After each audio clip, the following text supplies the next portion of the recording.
Got Shaquem, Waju, and Asiatic mathematics in here early. SW, sincere born Asiatic. What you said, Google says the temperature in Mecca is equality knowledge, which born is universe savior.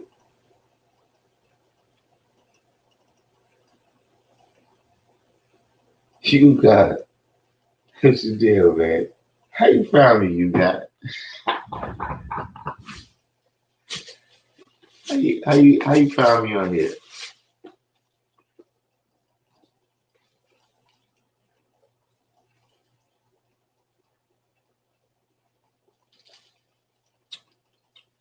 All right, going you out.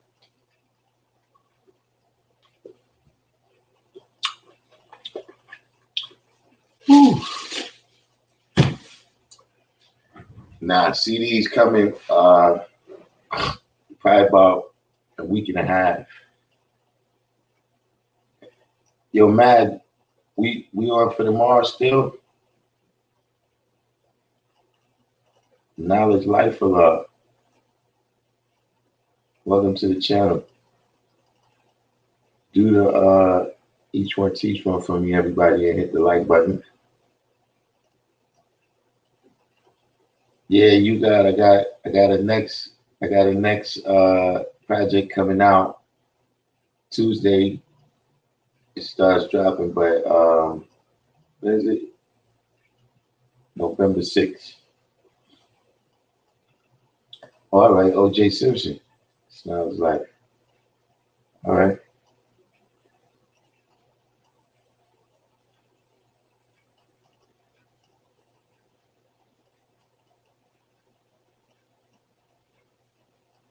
Yo, Mag, we still on for tomorrow, right?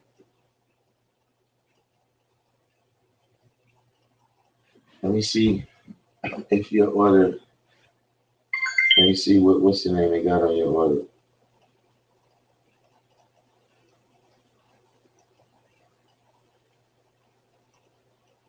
Let me see what the ETA is. They usually give me an ETA.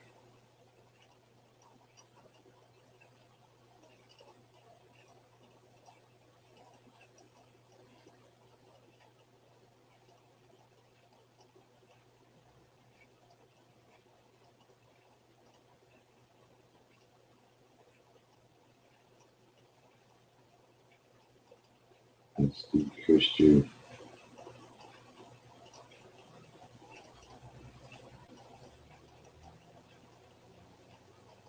The one that says Supreme Mathematics and Supreme Alphabet. Queen Mecca, Born Level Out Supreme. The one that says Supreme Mathematics and Supreme Alphabet on it.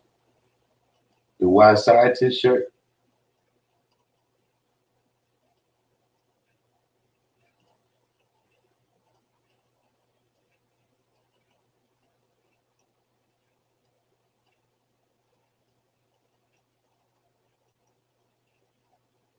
Right. You got your ETA between the Power Day and the Knowledge Wisdom Day.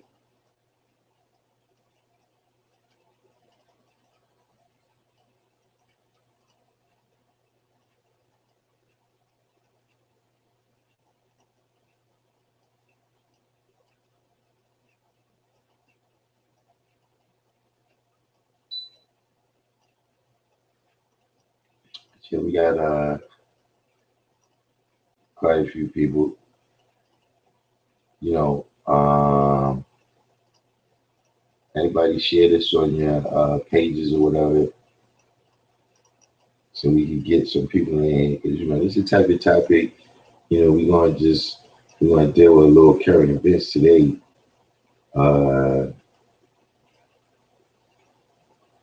We always apply supreme mathematics and supreme alphabet to everything, but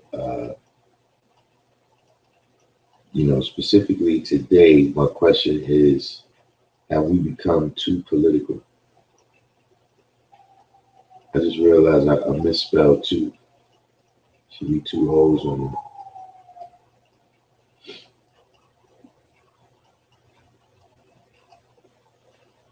And you know, the answer could be that no, we haven't become political enough.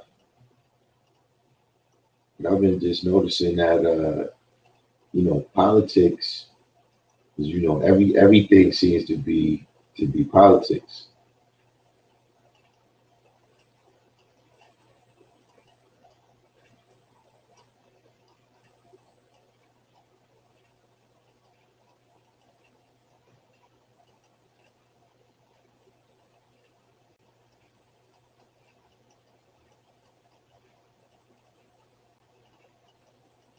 All right, so Sunday, all right, my schedule is a little bit different on Sunday. So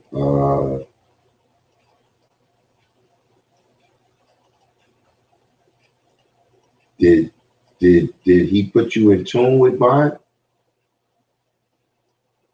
Because I don't know what time Divine is coming through. And you know, on Sundays, I got the youth boxing.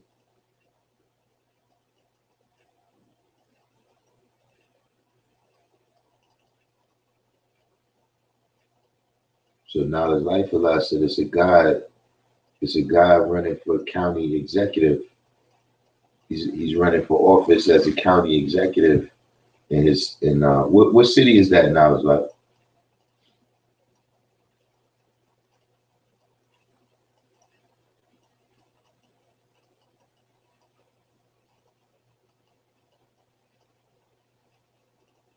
yeah, but Mag, did he put you in tune with Divine? How you know what time Divine getting here?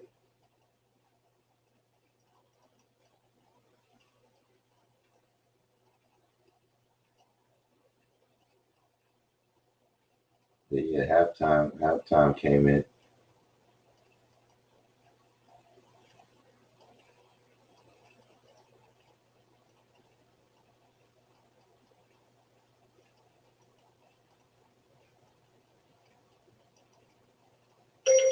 Milwaukee. Hold on one second. Peace. All right. Uh,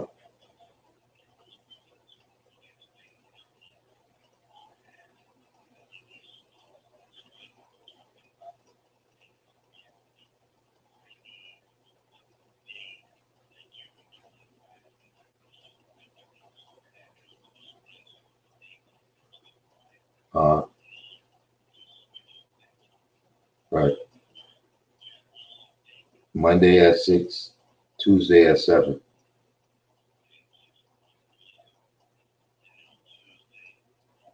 Yeah. And Sunday at 2 o'clock for the boxing.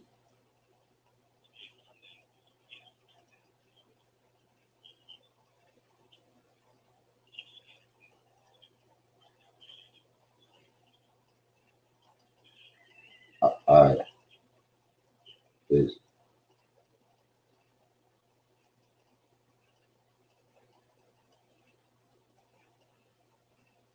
All right. Yeah. We handle that we get that straight, man.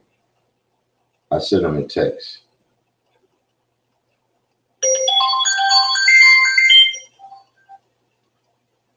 Peace.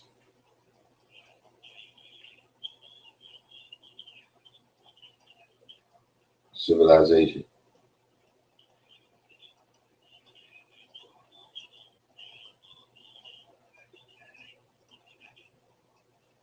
1 o'clock on Saturdays. Civilization. All right.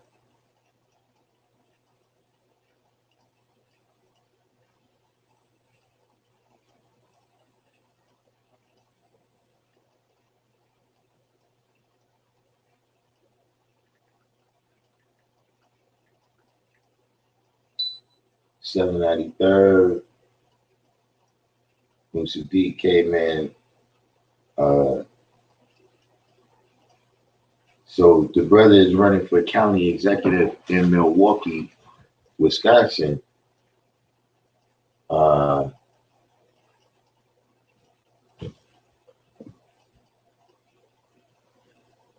Sincere Born Asiatic said local politics affect us directly. We should be educated on them and participate in local elections. As W said, we not necessarily too political, but too invested in these political parties and the empty promises of gold that follows based off irrationality versus research. The lesser of two evils is still a trapdoor. One's just a floor of spikes and the other a swinging guillotine.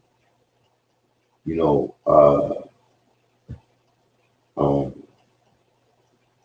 you know, see, one aspect I'm looking at, right, is that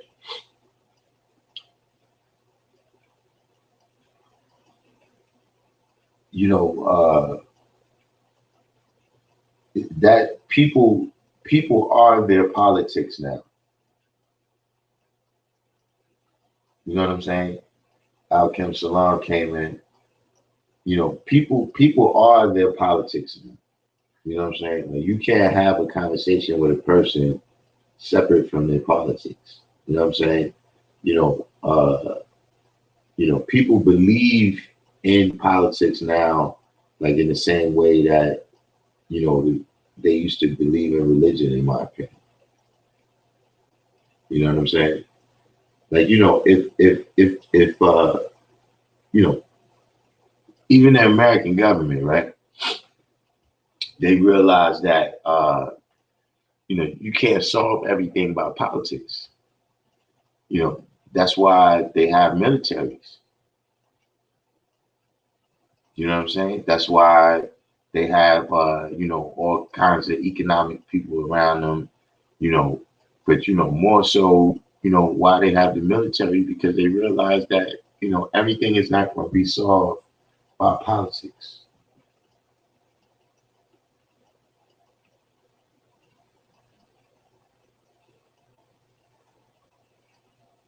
Right, as W said, we call all the religious memes trend now as political inks. Boy Jamal said, why is there really 4 candidates for president but only 2 mentioned? That's a part, of the the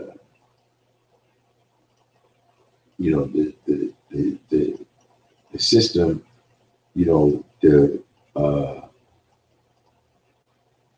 the economic elites, you know what I'm saying? They able to control, uh, who's in the realm of possibility when it comes to be the president. Like, depending on who the elite people give enough money to do enough promotion of their candidacy, that depends on who we ever even know is running for president.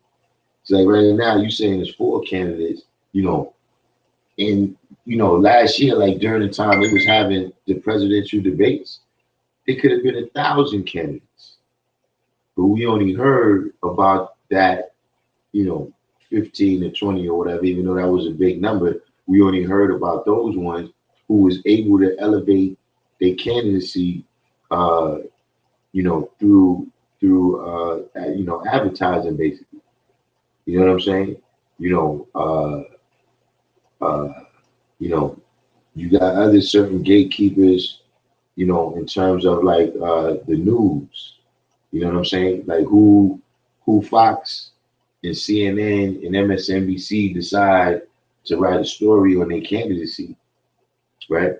That elevates their profile to a level where, now you on a debate stage, but there's thousands of people that run for president, every time.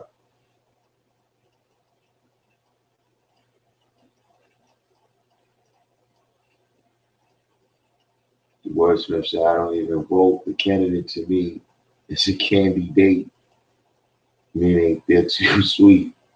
See, we gotta keep the wordsmith off we gotta keep him off vacation. Never let him get too rusty.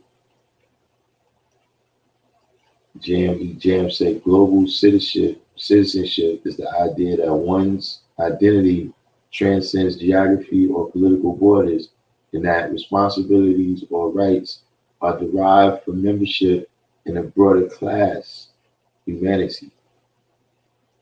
And that is one of the that's one of the more prevalent ideas out there. You know what I'm saying? In the political sphere of conversation. But have we gotten to the point where we starting to look at politics as the end all, the be all? You know what I'm saying? Like right now, right? You have people, right, who have a singular focus. We got to get Trump out of office, right? Okay, then what?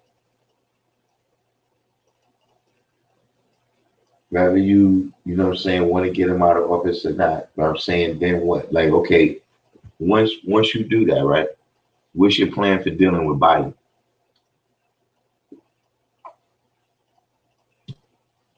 What's your plan for dealing with what's the woman, the Indian woman?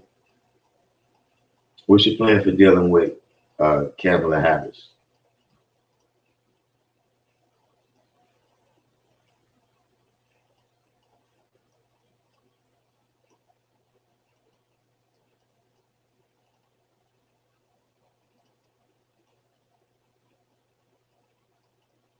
Because in the end, that's what it comes down to. You know what I'm saying? Like that's a part of it. There's no activism. You know what I'm saying? Like the political, the idea of just looking at whoever's in office, whoever's at the top. You understand what I'm saying? But just like I said with Obama, even if you get somebody that's favorable in there, right? If you don't have, a plan for lobbying those people for benefits, right? For whatever the population is, then what are you going to get out of the deal?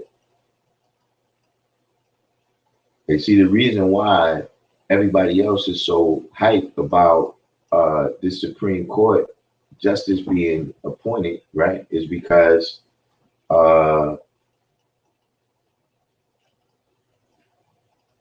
they realize that whatever is their point that they're lobbying, right, that at some point the Supreme Court may come into play, right, and have to consider rather, whatever laws they get passed to bring about their benefits, whatever laws those is, it may come in front of the Supreme Court, wherever those laws stick or wherever they go away.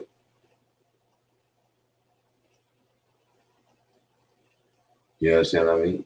So other people, they have a plan of action, of what they lobbying for. You know what I'm saying? The brothers in the 50s and 60s, they had a plan of action that they was lobbying for.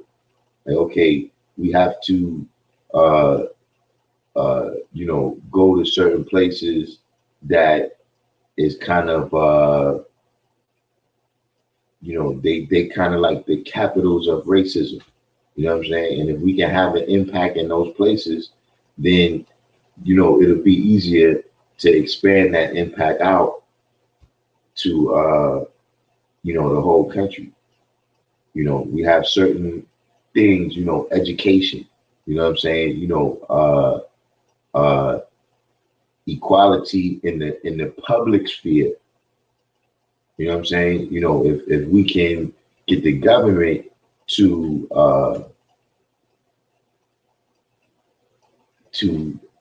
show more equality in terms of integrating this thing or providing more opportunities in this other sphere over here, right? Then that will put pressure on private industry to make those same type of changes. Like that's a certain agenda, is a certain strategies that's employed. You understand what I mean? The freedom bus riders and all of that. You understand what I mean? If you don't have a plan like that to do lobbying, right, then you're still not going to be successful. See, sometimes, like even when we deal with the lesson, right, said, why was Yakub so successful in all his undertakings? You know what I'm saying? Right now, we got a lot of people that, on the same political kind of thing, they against Black Lives Matter, the organization. But the same way we can look at Yakub and see and see why he was so successful, right? Why is the Black Lives Matter organization so successful? Because they have a strategy for getting a point across and lobbying for the benefits for the constituents that they want to receive those benefits. And so you can sit around and be upset about their success, right? Or you could apply knowledge and wisdom to achieve your own success.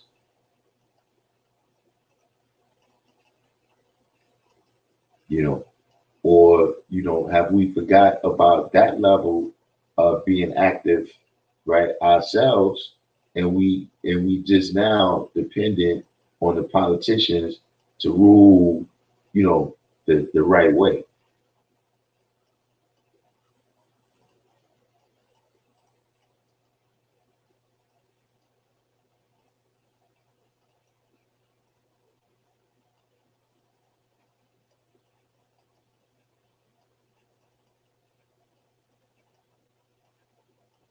Real hip hop.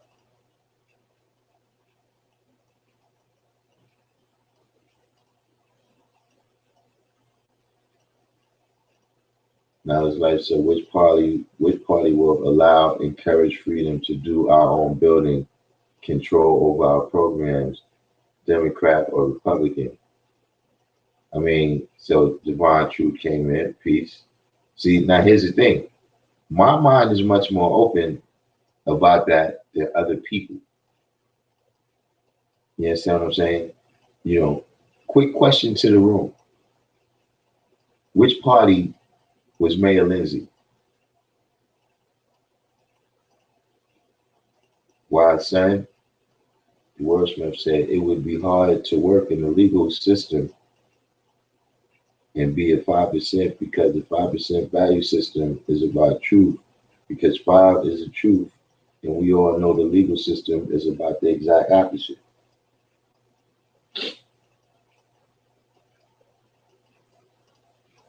Jeremy Jam said to have a say in politics, one has to participate. But it's all levels of participation. Like, see, the college professors, right, who are, they're teaching certain values, right?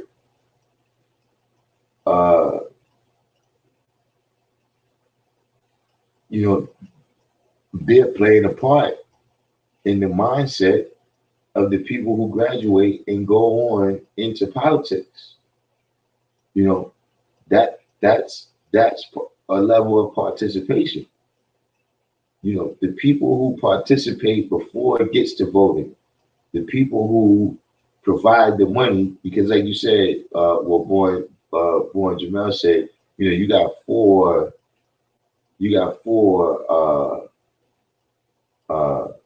candidates, right? But only 2 being spoken about. Okay, the people that are guaranteeing that those 2 are the only ones that continue to be spoken about, that's participation too. You see a lot of those other levels of participation, appear to have more impact than voting.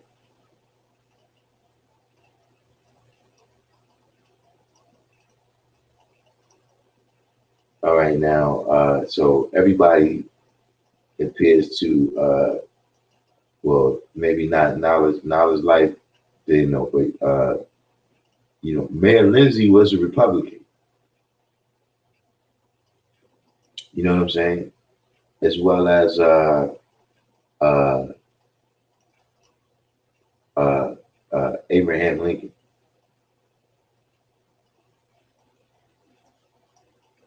Now I know, all of that was in the past. You know what I'm saying? But uh, it just puts my mindset at a point where, like, look, if they did things on our behalf in the past, you know what I'm saying? It's no telling that they won't do things on our behalf now. See, and the argument usually goes that, yeah, that's the old Republican Party, and that there was a change that was made in the 60s, right? So that now, we should ignore what the Republicans did, right? And just deal with that change that was made in the 60s. But see, if they changed it once, they could change it back. And we have to keep our minds open. We got to be aware that, yeah, just like they flipped in the 60s, they can flip right back at any time.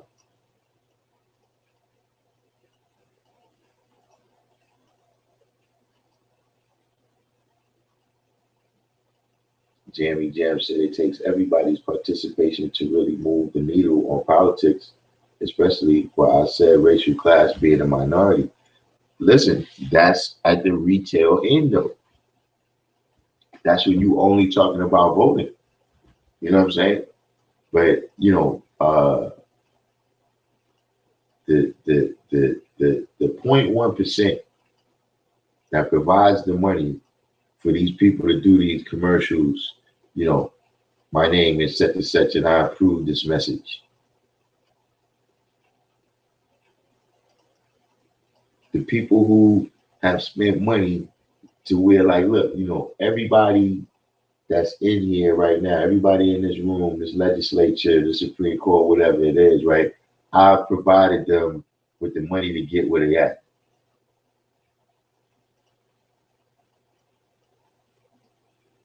So you got a handful of people, right, that can move the needle. When you on those other levels besides just voting. For voting, yeah, it has to be everybody.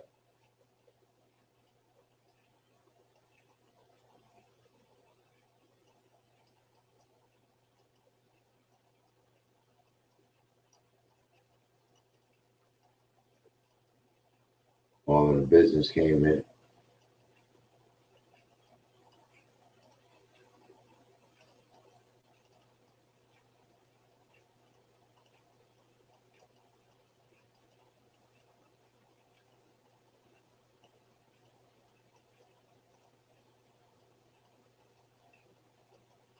Divine Truthful I came in. I'm asking, have, is things too political where, uh, everybody's kind of locked in on that. That's kind of, your belief system. Yeah. You know what I mean? I don't recall, when the presidential debate was this widely covered. You know what I mean? I don't recall uh being in a cipher, right? And Ronald Reagan coming up. You know what I'm saying? I remember being in a cipher and George Bush coming up. I'm not gonna say they never came up. I'm not gonna say that people didn't speak about Reaganomics or when certain decisions was made. You know what I'm saying? The war on drugs, you know what I mean? Or when it was Iran Contra, yeah, brothers was pointing out that, see, this is how drugs got in our community, things of that nature. But I don't recall it just being, you was much more likely, right, at that time, if you was having a conversation about Reagan, brothers would say, listen, man, why are you spending time building on what they doing? You're supposed to be spending time building on what we doing. It's not about what they do. You understand what I'm saying? That doing all this thinking about them is only giving giving them the power to rule.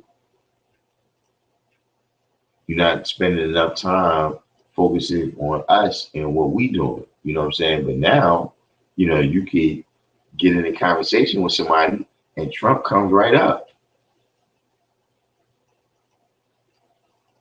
And just the way that a lot of people, they are their politics. You know what I'm saying? Like it used to be, uh,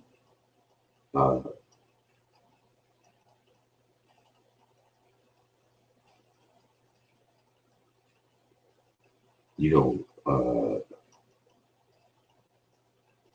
how they say, uh, God, family, and country.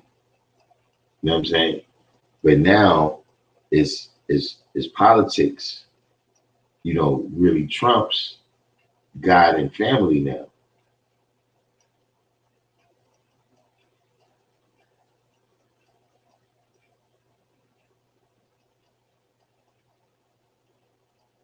Like I recall when, people, within the family, my one aunt, she voted one way, my aunt, she voted another way.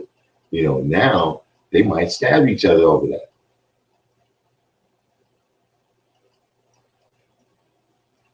Now it's born, what's the deal?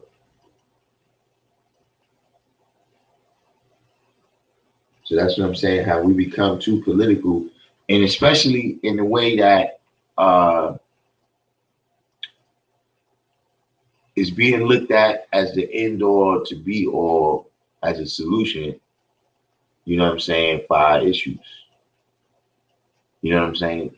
Like I was just saying, I don't know if you was hearing that part, that really wasn't a rhetorical question. That, okay, you got a lot of people with a single-minded focus that we got to get Trump out of office, right? But then what is your plan for dealing with Biden? Like, okay, let's go totally with that argument. Trump is the devil. He had some type of surgery to remove his horns and his tail, and he did some he took some type of chemical to change his skin from red to orange. Let's say that's the case with Trump, that he is the devil. Okay, Biden's still not an angel. So we still got to have some, okay, you went with the lesser of two evils, right? But what's your plan to still deal with that other evil? And like I said, that's been the problem. Look, that's why right now, I'm not going to say that's the total reason. You know what I'm saying? I'm not going to say that's the total reason. But one of the reasons why Black people didn't get what they wanted from Obama is because their mentality was, look, the brothers in there, let's not give them a hard time. Let's not ask for the things that we need for our community, right, to be successful. Because we're gonna give them a hard time. You see what I mean? See, other constituencies, they was like, no, we got somebody in there now that we can politic with. We got to get active right now and draw up a proposal and give it to him and let him know, yo, this is what we need right here. See, because some people, you doing it ass backwards.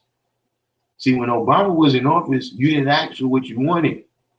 Then you turn around and ask Trump for it. Dude, you didn't vote for me. You're not my people. What do you expect me to do?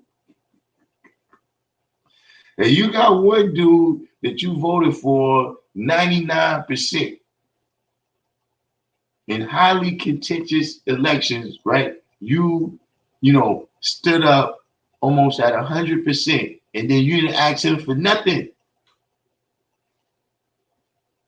Then somebody gets in there that you didn't vote for at all, and all of a sudden now you got demand after demand after demand.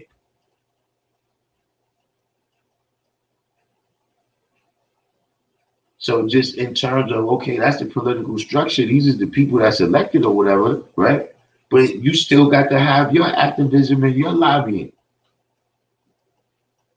If nobody didn't ever say nothing, if they didn't make no kind of stink, son, you think John Kennedy would have been, had the reputation he had as a person who looked out for civil rights if nobody didn't say nothing? If everybody, look, how we used to say in the hood, man, closed mouths don't get fed.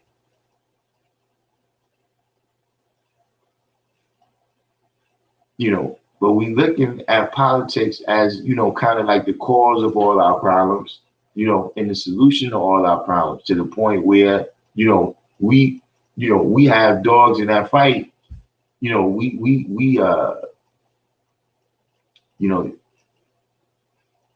know, politics sometimes has become that thing that caused the righteous to fight and kill amongst one another now.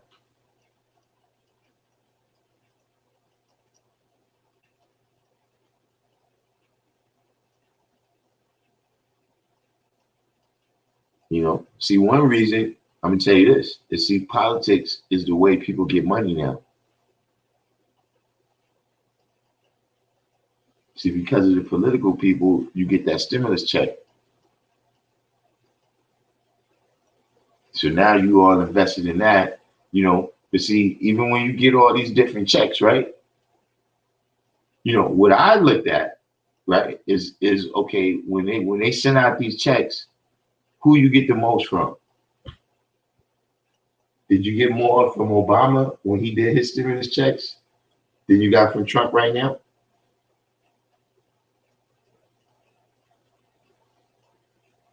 See, because that's one issue, you know what I'm saying? Because the more we get political, right? That's one issue that I've always seen in our community, is that a lot of times we don't vote our true interests. We vote our emotions.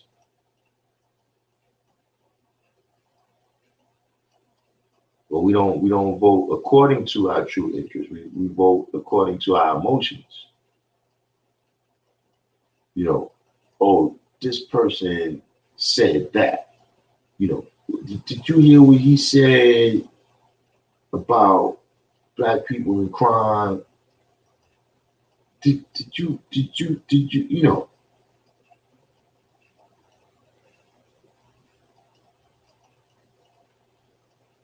So we have to weigh and judge that. But I'm saying, hold on, let me put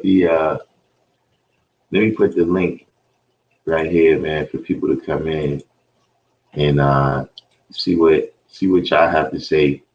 Because like I said, it's an open question. You know what I'm saying? I got a way that I'm looking at it, you know what I'm saying? But at the same time, I asked the question, um, have we become too political, right? But the answer may be no. We haven't become political enough, and maybe that's the problem.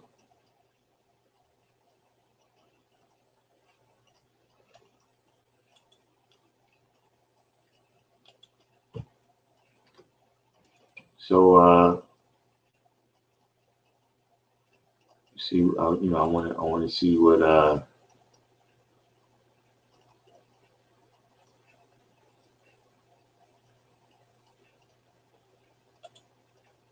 y'all think about that. You know, I mean, in some ways, some of the things we did was, some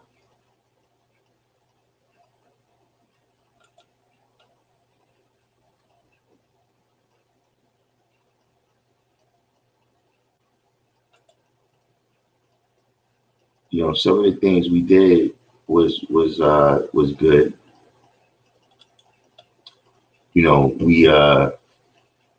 We got some kind of, those things are the beginnings of political parties, in my opinion.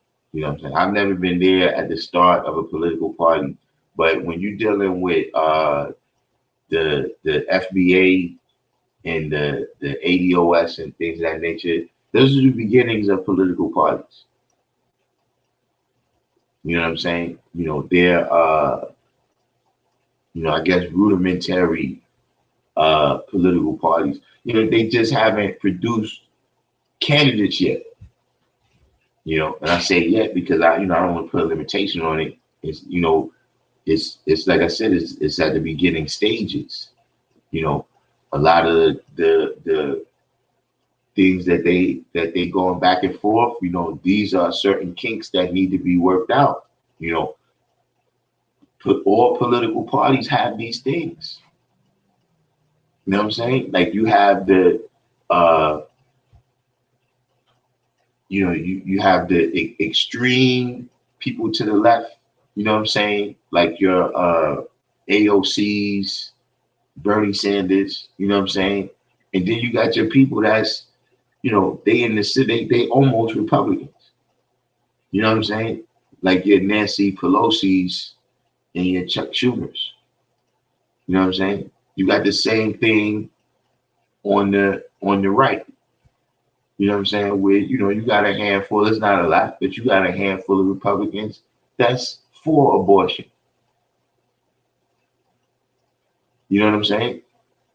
And then you got all the way, to the extreme, we need to kill everybody except, we need to kill everybody except white. So, having differences in political parties, that's why, when you look, you see they have it split up. Okay, this is how many people voted for it. This is how many people voted against it. But then they got it broken down. This is how many Democrats voted for it. This is how many Democrats voted against it. This is how many Republicans voted for it. This is how many Republicans voted against it.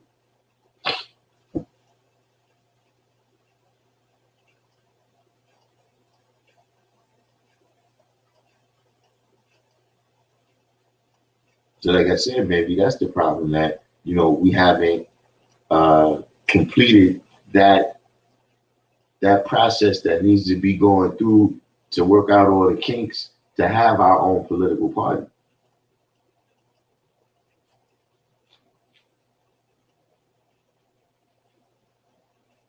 See, what y'all saying over here?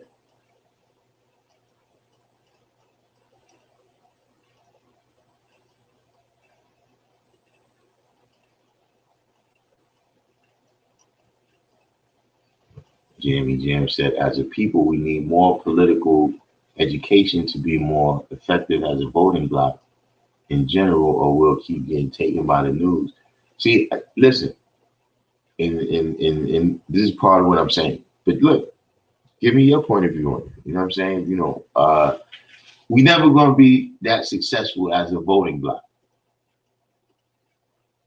Not in the very near future, because we're not enough for the population. Before you even get to, like I said, all of the safeguards that the elite have built into the government, right? So that the people can never truly rise to their level.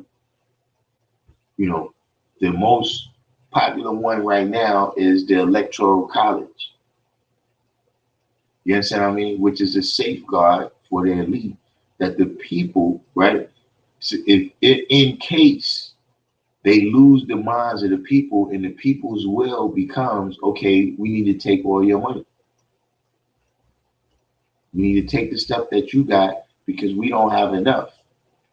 One of their safeguards against that, right, is the Electoral College. The police is another safeguard against that.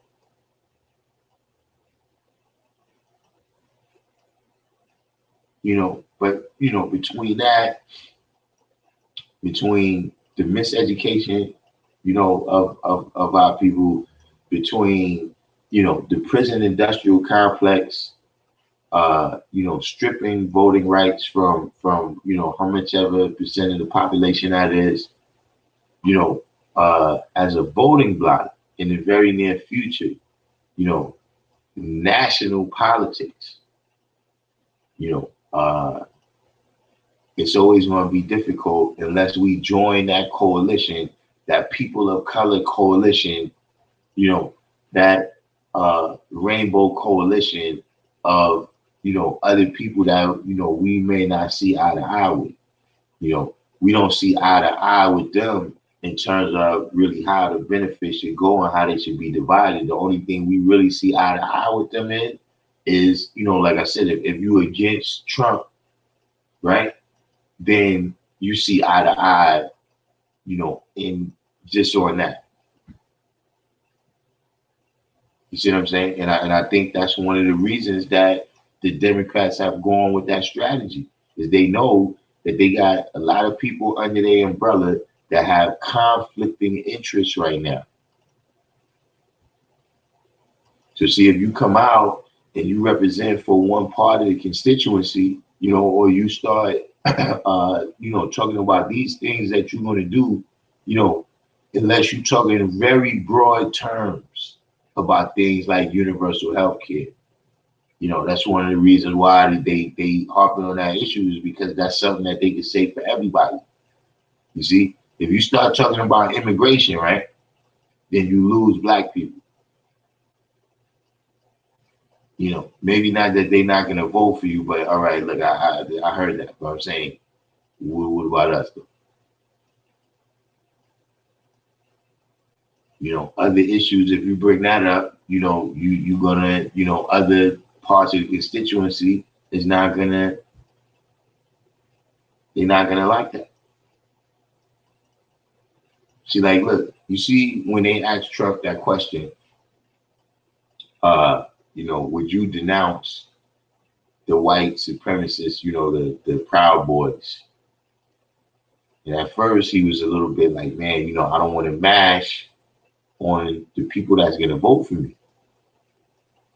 But then the realization is, listen, that's good for them. But for us, that's the corporate America. Now, we can't have that image, man. Like, we expecting those black people to come in here and get this Gucci and Jordans, man. So you can't be, when we get in our own party in the background, we talk how we talk. After we get that bread, though, saying.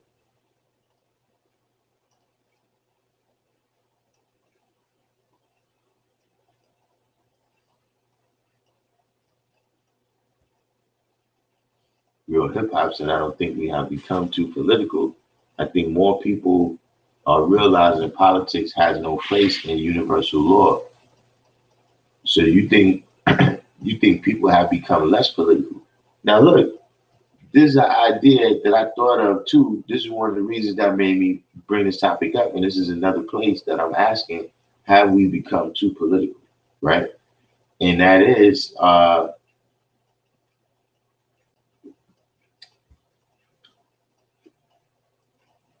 it's become so overkill with politics. Right? It's become so overkill with politics that individuals like myself have begun to tune it out, kind of. Some people will say, "Oh man, I don't want to hear. I don't want to hear Trump, but I don't want to hear." But then when you tune it out, look, there's certain people who win when that happens too.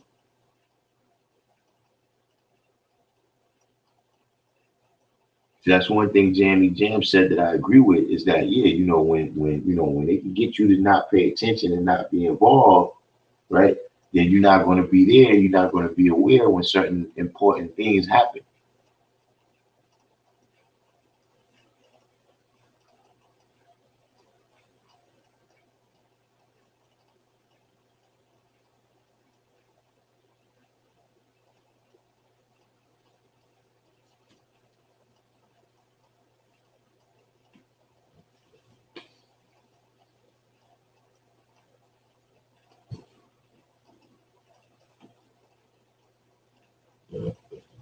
All of the business says Biden is not the better of two evils. He just has a different approach to his evil.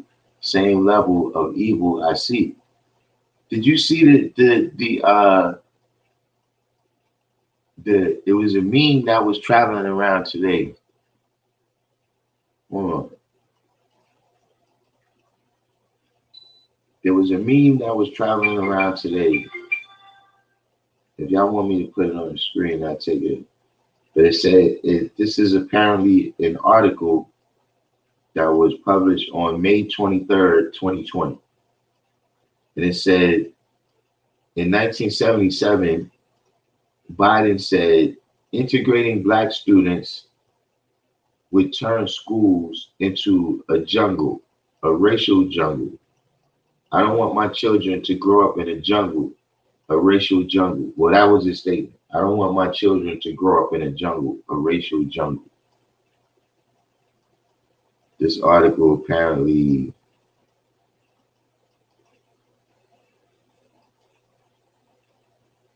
it says here jet fire truck at iCloud.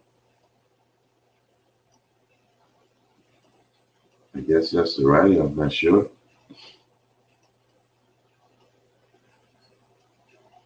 But see, Biden was mentored by the Dixiecrats.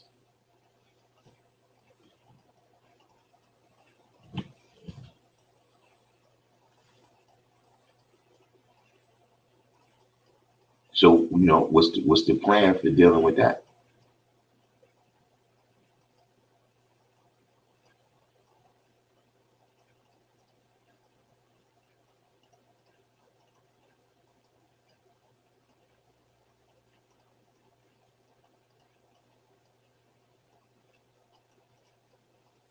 So SW was making a comment about when I was saying about Obama, that when you got your guy in office, that's when you're supposed to lobby hard. You know what I'm saying?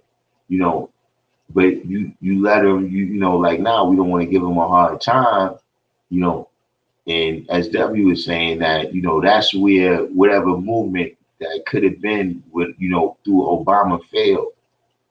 Because people said that, if you were saying Obama's not doing enough, then, his hardest supporters would say that, you dealing with dissatisfaction or you just some kind of hater, But like SW was saying, we just saying, nah, remember that goal? Yeah, we got somebody in the pocket now. Let's press for that. You understand what I'm saying?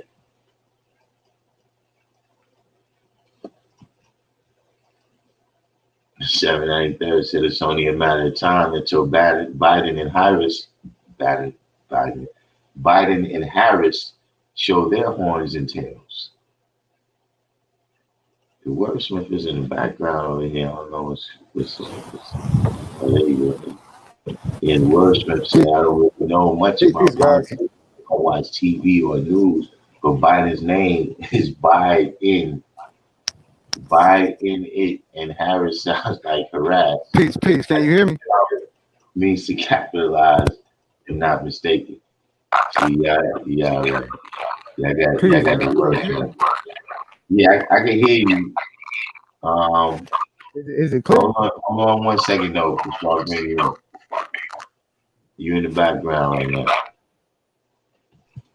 On the business said in day trading, a buy and a sell have the same value.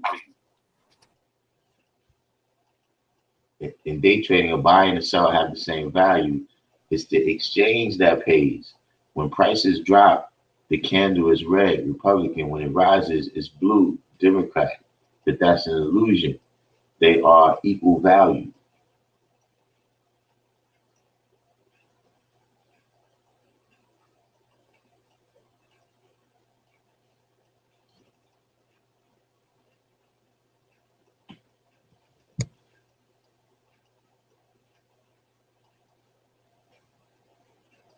Born love a lot. Supreme said they bank on us voting on emotions. So Miss Jo Jorgensen for president. What ticket is she running on? The green ticket? And what kind of platform does she have?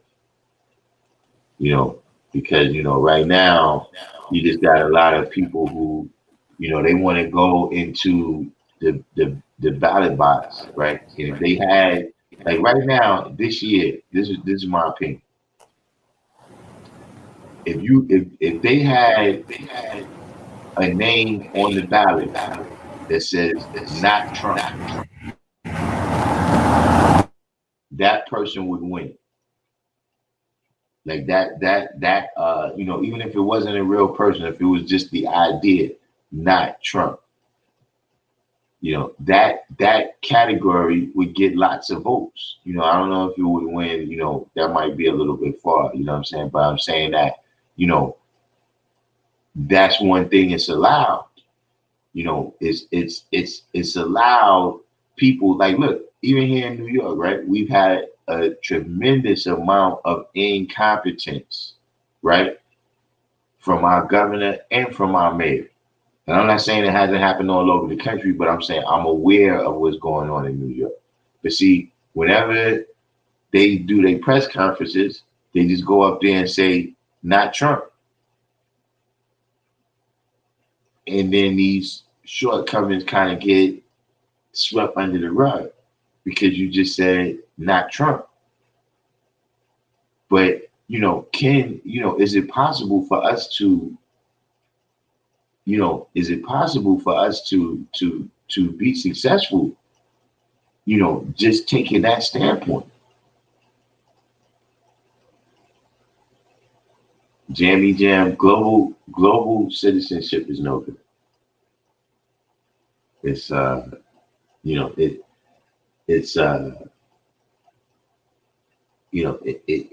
it sounds good in theory, but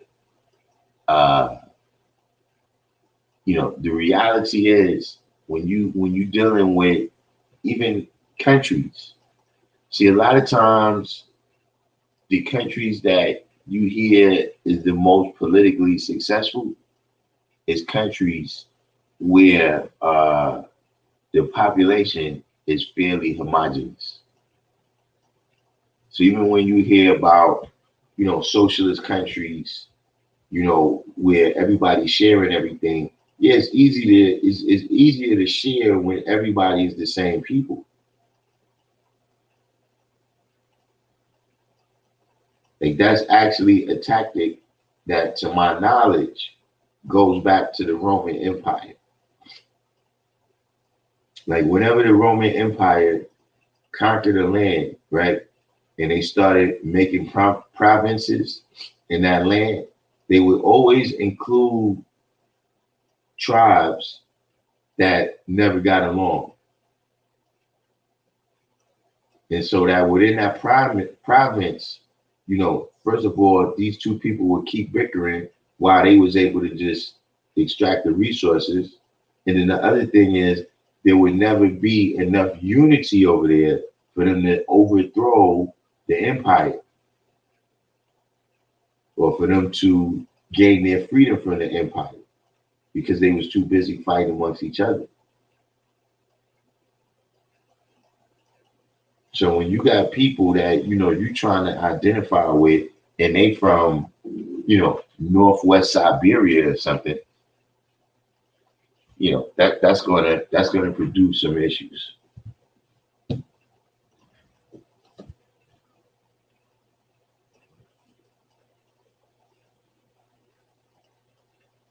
All in business says levels to politics. No politics without business and ownership.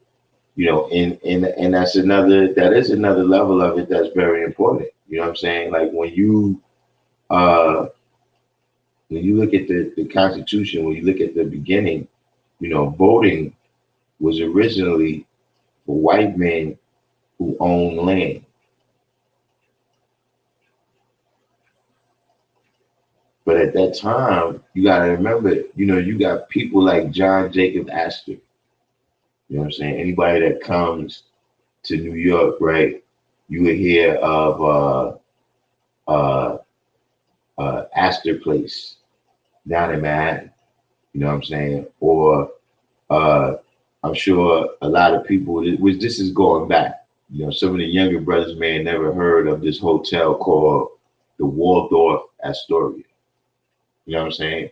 But a lot of y'all probably heard of Astoria, Queens, Astoria Project. All of that is named after John Jacob Astor, who at one time owned like the whole of Queens. Rikers Island, the Riken family bought that little area from the Astors.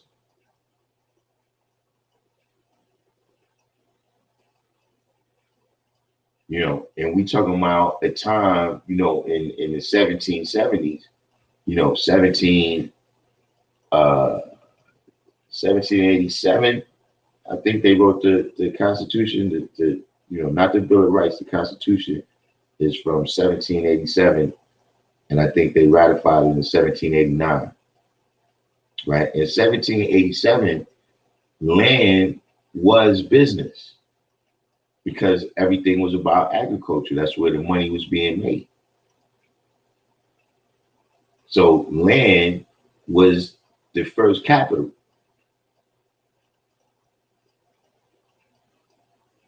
So, like all the business is saying right here, we got to look at how these things kind of go hand in hand. And that's what I'm saying. If you become too unbalanced in one way, what does it mean for the rest? What does it mean for the wholeness of the success? You see what I mean? Because even, like, I don't know how it works everywhere, but in New York, that's the way they budget the schools. They pay for the schools by property taxes. And so theoretically, that's why the schools out, in Long Island, Westchester, et cetera, right, where the people is more affluent and they're homeowners, right, the school system is better in those places.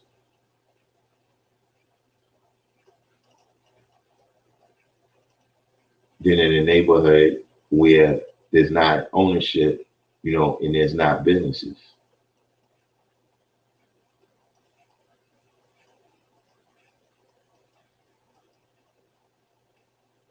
So Jeremy Jam said, take it to the next level of thinking.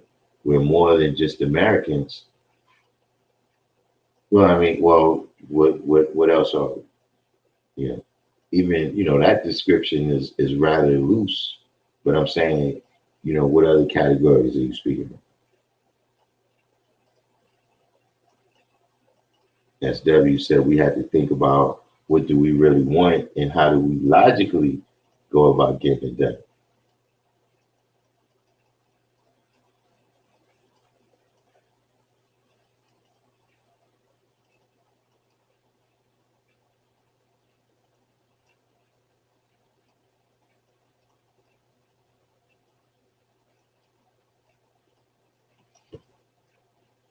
On level, I said we can balance the political scale by directly getting involved with their system. Born universal truth, that is integration. The condition of original people hasn't decided if we want integration or separation. I mean, well, see, like I said, with 13% of the population, right? We could be involved directly, but I'm saying that if it's strictly through voting, you got to remember that we only have 13% of the population, and that number is, in my opinion, it's a little bit more fixed than economics. Okay, so you have other constituent populations in America that probably have less percentage of the voting population than us. But because their economics is on point, right, then they're able to capture a lot of benefits for their people.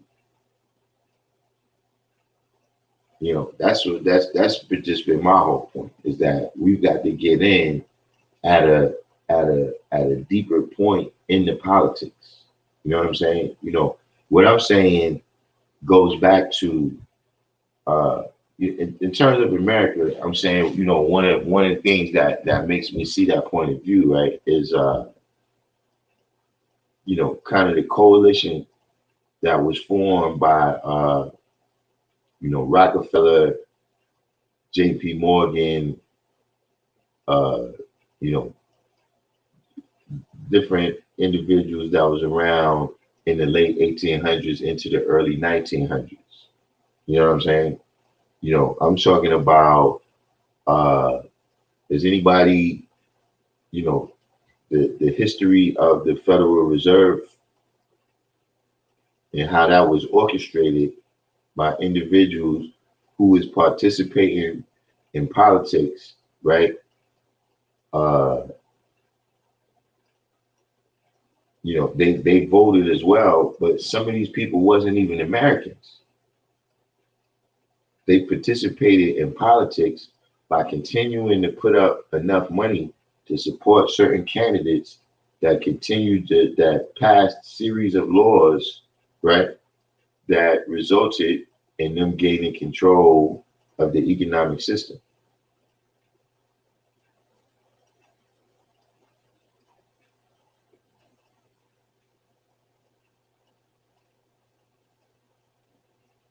We got Jack King. Jack King came in.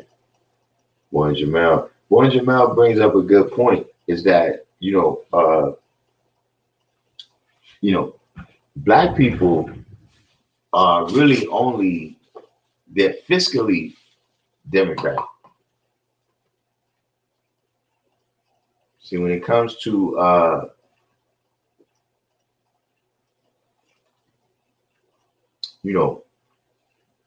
let's keep it brick. When it comes to government giveaways, right? A lot of this stems, the government really, there was definitely incentive packages. You know what I'm saying? You had the Homestead Act. I don't want to say the government wasn't giving anything away. You know what I'm saying? But that kind of becoming the everyday job of the government, right? That really started in the Great Depression. You know what I'm saying? And FDR, when he established the welfare system and the Social Security, all these different benefits and giveaways, dudes like John Kennedy, Lyndon Johnson, all of these people, they grew up, they cut their political teeth when he was he was the president. You know what I'm saying? So they all kind of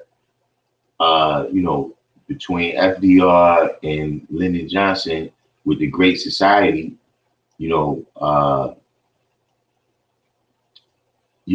for the first time, especially with Lyndon Johnson, more so with FDR, black people started seeing some benefits from what was going on in the government.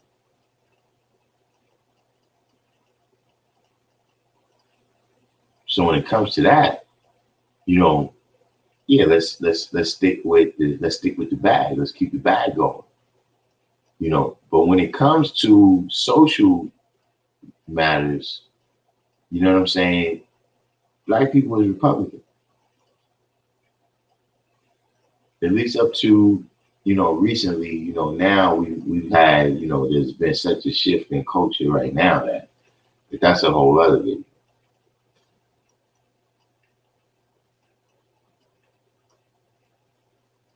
Universal Settlement said it's not our system, so our power is limited off the rip. Divine truths of the original people are still divided, and most don't understand their power to build and add on as one with one common cause. Mr. 120 said people have become more political without an understanding of how politics works. Jamie Jam said, who were the Dixiecrats? The Dixiecrats was Republicans that felt betrayed because the Republicans in the North voted in support of all the civil rights bills. You know what I mean? Specifically, the one in 1965. They when they voted for all those civil rights bills, the Southern Republicans felt betrayed, so they shifted to the Democratic Party. You see what I'm saying? And this is one of the histories that you got to realize. You know what I'm saying? That yeah, some well, I think the last of them might be gone now. You know what I'm saying? But you got your Robert Byrds, your Strom Thurmans. You know what I'm saying? Uh, I think even what was that dude named? The guy that got shot, Wallace. You know what I'm saying? Uh, they all went to the Democratic Party, and even if they've passed away now, the people that they mentored is still there, like Biden. You know what I'm saying? And then Biden has guys and people that he's mentored.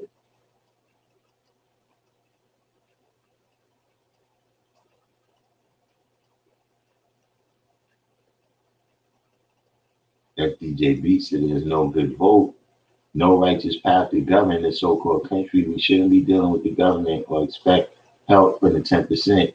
Come on, what are we doing here? I mean, this is all of these points of views is what I'm taking into account right here. What I will say is this though.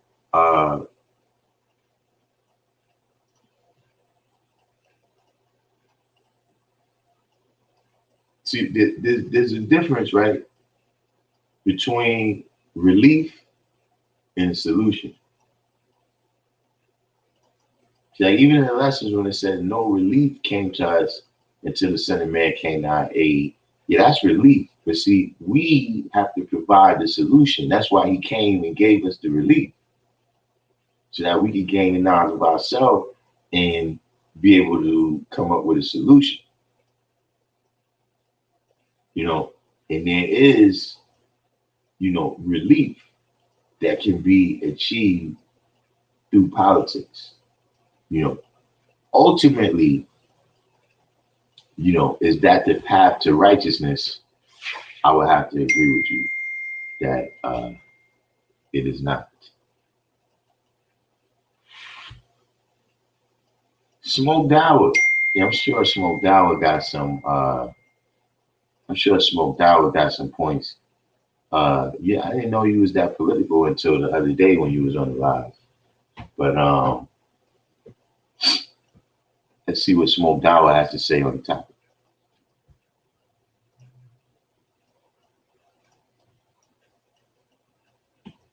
Jamie Jam said, I don't see why people vote with the electoral college really holding all the power. However, I understand the history behind our ancestors having sacrificed for our ability to vote.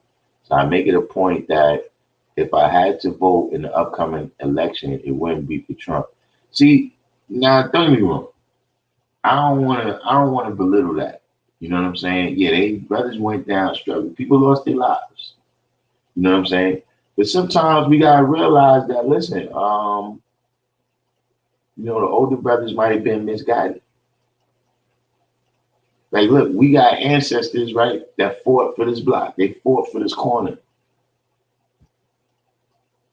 But we've reached a point now where we've seen that, all right, that battle, while it's valiant, you know what I'm saying, is his brother's still strong, heroically, and we always gonna have love for them, right? Sometimes we gotta realize that, but what they was fighting for, we can't be held hostage by that. You understand what I'm saying? But the other thing I wanted to say is, see, that's what I'm saying is that, even on a global realm, that's what necessarily is going to be built in, because that's the lesson of the monarchies. The lesson of the history that happened with the royal families is that they reached a point where they was no longer providing enough for their people to exist. The Industrial Revolution came about and they have already started chewing people up.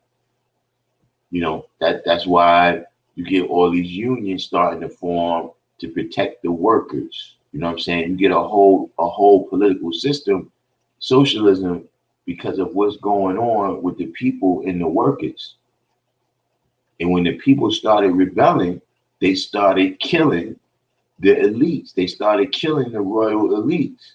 So you get the king and queen of England get their head chopped off. You know what I'm saying? The Tsar of Russia and his family get shot up. You know what I'm saying? World War One gets started. What was the dude? I think he was a duke or a prince or something. No, he wasn't a king. Ferdinand, he gets shot. You know what I'm saying? And so in order to protect their lives, they realized that they had to come up with some type of system to make the people feel like they had some type of recourse. Like if they didn't like what was going on, they could do something about it. And so this allowing everybody to vote became the way to indoctrinate the people into a new system, but back into the control of the elites. So we got to realize that those elites exist on that global level as well. But on that global level, at least up to right now, those elites are the corporations. So, that's one of the things, just beware. You could definitely be jumping out of the, what do you call it? You jumped out the frying pan into the fire. Integrating into a burning house. Justice born a law. All in the business of Black ownership of employer businesses is increasing since early 2000s. So I would say we are getting more political in the last 20 years. Because with Black business, we can fund our lobby. The rich Black 1%, I think, could achieve and raise enough gold to fund the lobby. However, they have their own interests too, not the people's. So in truth, the people are capital. That's why it was said, we the people, or in other words, if the people aren't happy and they don't have any funding or lobby, their only legal option and obligation is to overthrow the people on top. I'm going to just add on to that right there, about the rich 1%. See, the thing with the rich 1%, right, is that they became the 1% by being friendly with the colored 1%. By facilitating things for the colored 1% is how they got to their position. So it's not the same as, when see the 1%, they compete with each other. They do all types of things to each other, drive each other out of business, hostile, take over each other's companies. There's, the battle for Africa, is another example. There's tons of examples, of how they compete. So you need to have organizations, you need to have people, right? Amongst the people, amongst the population, you got to have that. So see, George Soros, he's a 1%er, but he's not necessarily, down with all the other 1%. He got his own world vision that he wants to institute, right? So he provides money to certain organizations to, bring that about, or you got the Koch brothers, you know what I'm saying? Who, they have their worldview that they want to see instituted so they can be even more successful as the 1%. So they provide funds for people to back them up. And then when you see the people out there running around holding the signs, they're really proxy fighting for these 1%. But see, the black 1%, they like, yo, look, just let the crumbs fall down. And we good with that.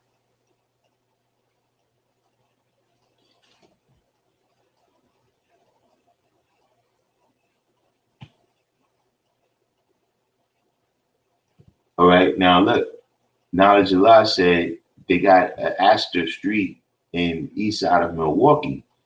You know what I'm saying? Allah, your happiness just came in. SW said there's an Astor Street here in Newark too. Now see, because Astor, this is how he made his money, right?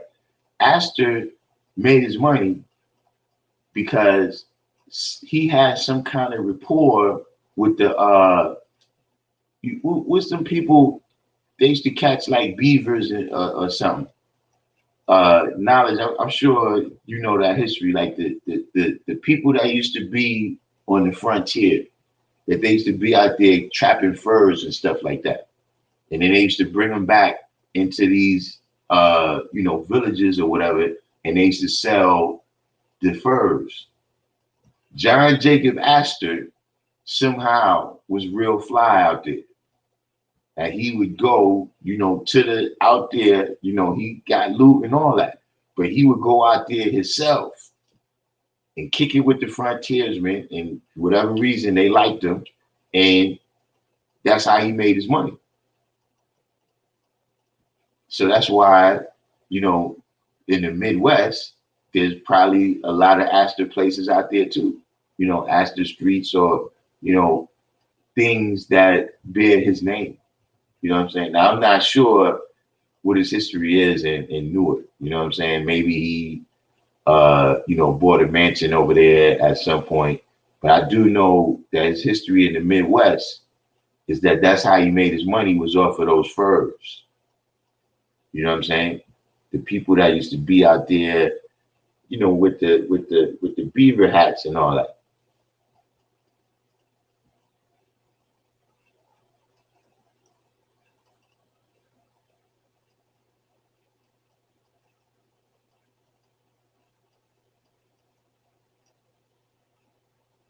But let me bring Asiatic mathematics in the background for a minute. You got to turn your speaker down or something. Asiatic. It's too loud. Okay, I'm too loud. Nah, I don't hear it now. Before, when you was on, I could hear myself talking, but it's good now. All right, that's peace. Yeah. So yeah, peace. Like I said, I don't really know a whole lot about politics and whatnot, but just like looking at things and how it sounds to me, like if you look at the word Republican, you have re and public can. So it's like a public can. And we know that a can is what? Is like slang for a place you take a shit, like a porta potty. So just like that, so it's kind of just like they shit on you over and over again. Republican. And a Democrat, we know a demo is like a demo. We know what a demo is. And you just see a rat because there's a bunch of rats. So it's a demo and you see a rat. See what I'm saying? Yo, man, stay away from that place wherever you went on vacation at. and we know, and it's really dealing with the knowledge power degree in the 1 to 40. Because we know, everybody knows that we heard that politics is many bloodsuckers and many ticks. Politics are many ticks. And we know that a tick is a bloodsucker. The knowledge power degree talks about the bloodsuckers. Mm-hmm. So it's pretty much all mathematics. True indeed. Yeah, you know what you might want to do? We need to, you need like, I don't know if would it be a dictionary or a thesaurus? You need to write your own one. Write my own dictionary. The English language according to the wordsmith. Right. Well, English just means English. So that's why I do that, because English means English, so I try to look at it from different angles. That's where it comes from, the word Anglo Right. Yeah. or angle. Uh-huh. So that's how that's like basically how the language was meant to be deciphered, so to speak. Mm-hmm. See, so you know, like when we talk about uh anagrammatics, like if you look at the word tool, like it say in the equality degree in the 1 to 14, tool backwards is what? Loot. So they don't just use you for a tool, they also use you for your loot. And this is how they keep you a slave. See, I ain't much like I said, I wasn't much into politics, and the question you asked was are we talking too much about politics, or are we not talking about it enough? And Right. my take on that would be personally, I think we talk about it too much. And let me say why. Because politics, just like religion, causes division. You see what I'm saying? So what if one guy says, okay, I want to be a Democrat, and then one guy say I want to be a Republican, and one guy is into what is it, democratic socialism or some shit like that. You know what I'm saying? Now, like, depending on how dedicated they are to that particular party, could be, the determining factor of whether or not they're going to allow for it to cause, it's going to be to cause division amongst brothers. You get what I'm saying? Mm-hmm. Depending on how passionate they are about that. Because some people, like especially white folks, they're so passionate about politics. I asked a white person who you voting for, they act like you ask them their goddamn a draw size or Oh yeah, something like that. they serious about that. Don't ask them. You, that's fighting words right there. So. Yeah. So I don't necessarily know for black folks to be into it like that, or original people in general to be that into politics in this country. Probably in another country it might be like that, But country, if you look at the word country, it's just count tribe. I just throw that in there. Country, if you spell it out, it's count tribe. But anyway, yeah, in different countries, what I'm saying, it's probably, you know, or count tribes. But in different countries, it's probably people are probably a little bit more passionate about it. And passion is really just pass ion. You know what I mean? Pass ion, just like compassion is to come with passion. You get what I'm saying? So some people that have probably come with more passionate about that because they're what? Compassionate. Mm. You get what I'm saying? Yeah. And some people are compassionate, and compassionate is also to come with passion, and you got compassionate. So it's just like, just dealing with the politics thing. Like I've been lately, hold on, but lately I will say this though, I've been kind of engaged in not the Biden and the Trump and the Harris, you know what I'm saying? Not in that particular form of politics, but I've been watching like videos about World War II and World War One and shit, just trying to get a little bit of understanding on, you know what I mean? Like that's pretty much just learning about them though, the European. You know what I'm saying? And they're like what they call the imperialist wars and all that, the imperialist wars and all that stuff. So I've been kind of doing the knowledge to it. So I'm not gonna act like I'm completely ignorant to it. You know what I mean? But to a degree, I want to be completely ignorant to it, because if you look at the word ignorant, it just means to ignore and rant. And I'm not finna, get into so into politics where, I start ignoring what's right and then ranting about some dumb shit. You get what I'm saying? So, but I know a little bit about it as of late because I've been doing a little bit more research about it. But, I'm not as into it to the point to where I'm gonna allow for it to. Because some people, like I was saying earlier, some people are so passionate about it. Just I guess white folks to a higher degree than black folks. But so like, and lately with the Trump thing too, bro, it just seemed like everybody's anti-Trump, and I don't really get it like that. It's not really like I'm more indifferent about it, indifferent about him. Like I think he's kind of funny, but as far as like his politics, I don't know anything about because I don't watch the shit. But I mean, I think he's like a funny dude. Some of the shit he be saying is kind of funny to me. Mm-hmm. Like, when I catch little clippers, because like I said, I don't watch it, but I see little clippers. Of course, you could, you know what I mean? I have to be, blind and shit to not see that. But I see little clippers of some, he cracks little jokes. I never really seen a president do that shit like that. But it's like, with me, it just seems like it's like a whole train thing. Like it's a whole hype train to where people are kind of riding the bandwagon to where it's like, okay, well, Now we hate these guys. We hate these guys. We hate this guy. And you know what a bandwagon is? A bandwagon is just what? A band on a wagon, and they just wag on. And they just wag on and keep going and going and going about this shit. And you know, wag on, you talk about wagging and wag on, you're basically dealing, what is a wag? A fucking dog wags its tail and they just wag on and keep going with the shit. You know, and to me, I'm just not with it. Like, but I'm not pro him or anti him. I'm just, like I said, I'm indifferent. And that's pretty much how I've been with all presidents, because I just like I mean, since I've been born, I'm understanding the knowledge. You know what I'm saying? And that's pretty significant, because when you get understanding knowledge, and you really can understand what you know, and then you know, because even before you have knowledge itself, you still know something. You might not know it all. You might not know everything. You might not have the supreme knowledge, but you still know something. So being understanding knowledge, even, you know what I mean, prior to when I was at 85, you get what I'm saying? I still can look back in retrospect on even those days and still understand what I knew back then, but didn't have the supreme knowledge of. You know what I'm saying? And basically why I bring that up is because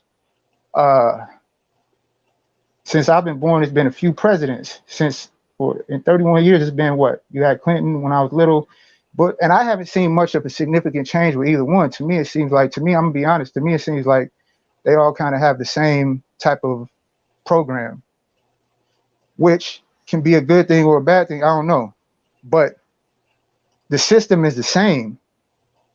You know what I'm saying? The system is the same. It's not like, oh, okay, well, if you vote this person in, like I said earlier, candidate is what? A candidate. If you vote this person in or that person in, you know, is going to be some type of significant change for you. Like if you go vote and the person you voted for now is in office. If it wasn't no significant change with Obama, then what make you expect it's going to be a significant change with one of these cats? You know, it's never going to be a significant change. And I'm gonna be completely honest. I don't even think if somehow by some way there was a I don't want to say that, but let's say there was some type of so-called conscious original man who got voted off in the office, a conscious or a thinking original man who's, let's just say he was pro-black. I don't even think they can make a significant change if they were pro-black in ideology. I don't even think they can make a significant change, because the system is already the system and it's already in place. And the way things are working right now and the way things are going is how it's going. Now, with this whole COVID-19 thing, you get what I'm saying? With this whole COVID-19 thing and the way, you know what I mean, some things are kind of like, you can kind of see a shift in society and how things are going and how things run now with the stores and with all this shit going on. And yeah, it might be some type of change. It's already a change with that.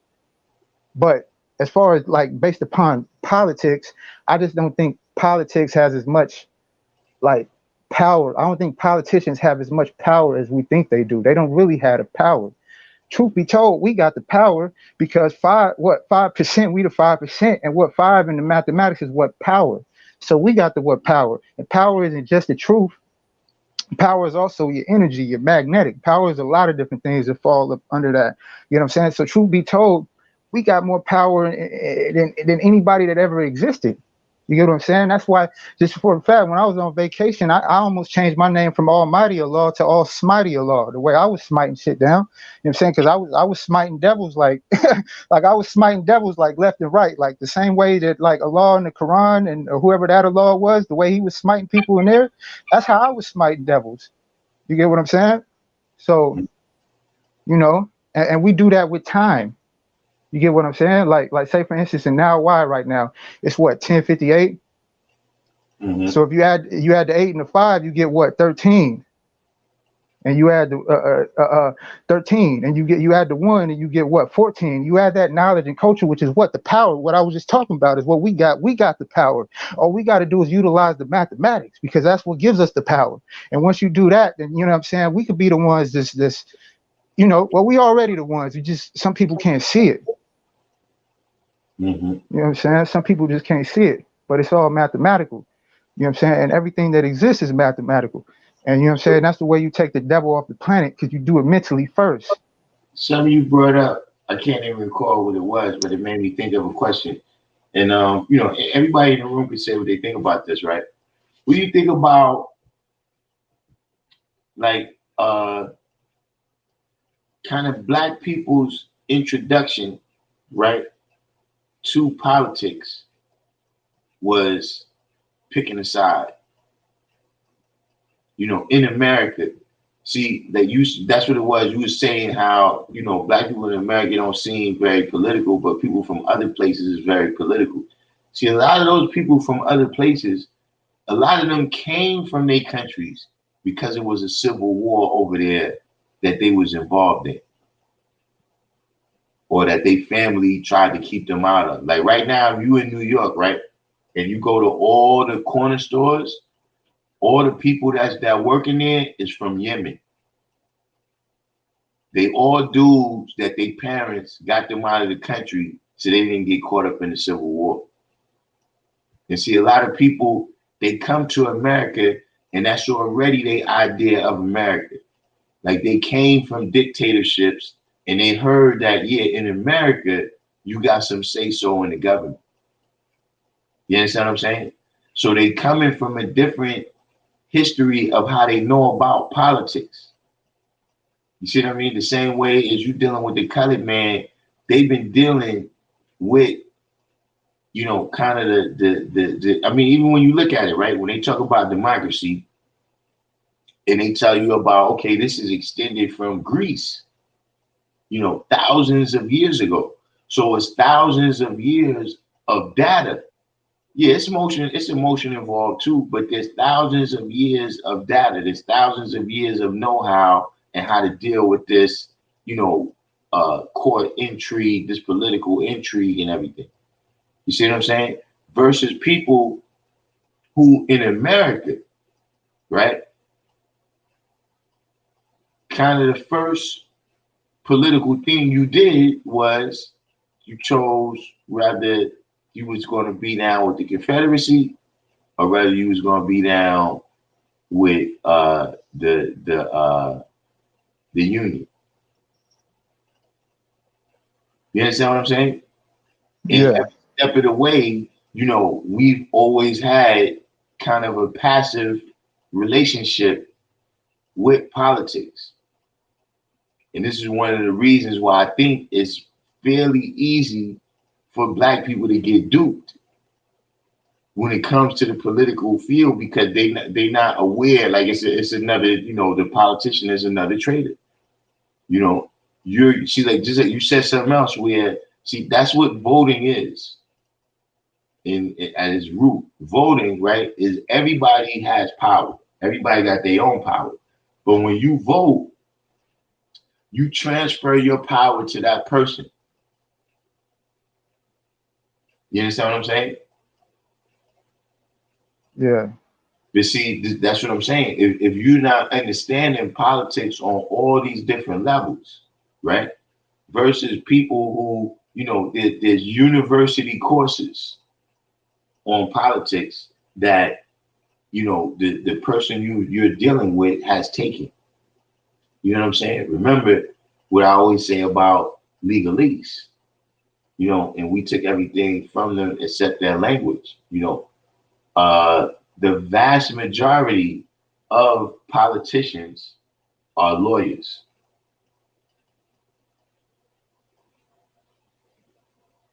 You understand? Yeah.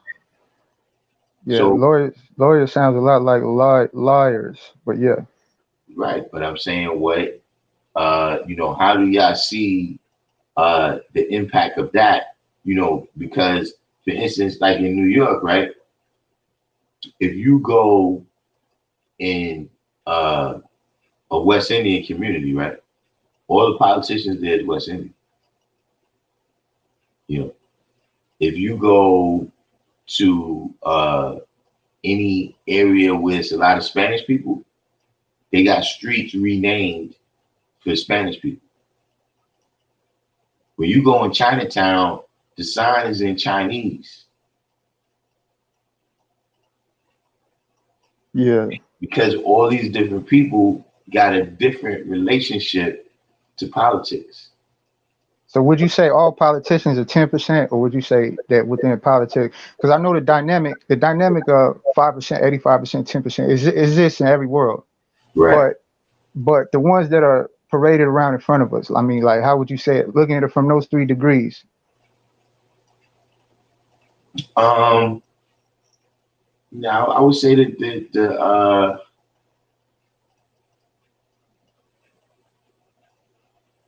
I would say the number is about the same. You know, I think you still, you know, because see, if the reason why I say is that if you notice, you know, there's lots of politicians, but the names that end up at the top end up being the same people. They end up having very close relation. You know what I'm saying? If you're not directly related to this person, you know, you was mentored by that person. You know what I mean? It's the like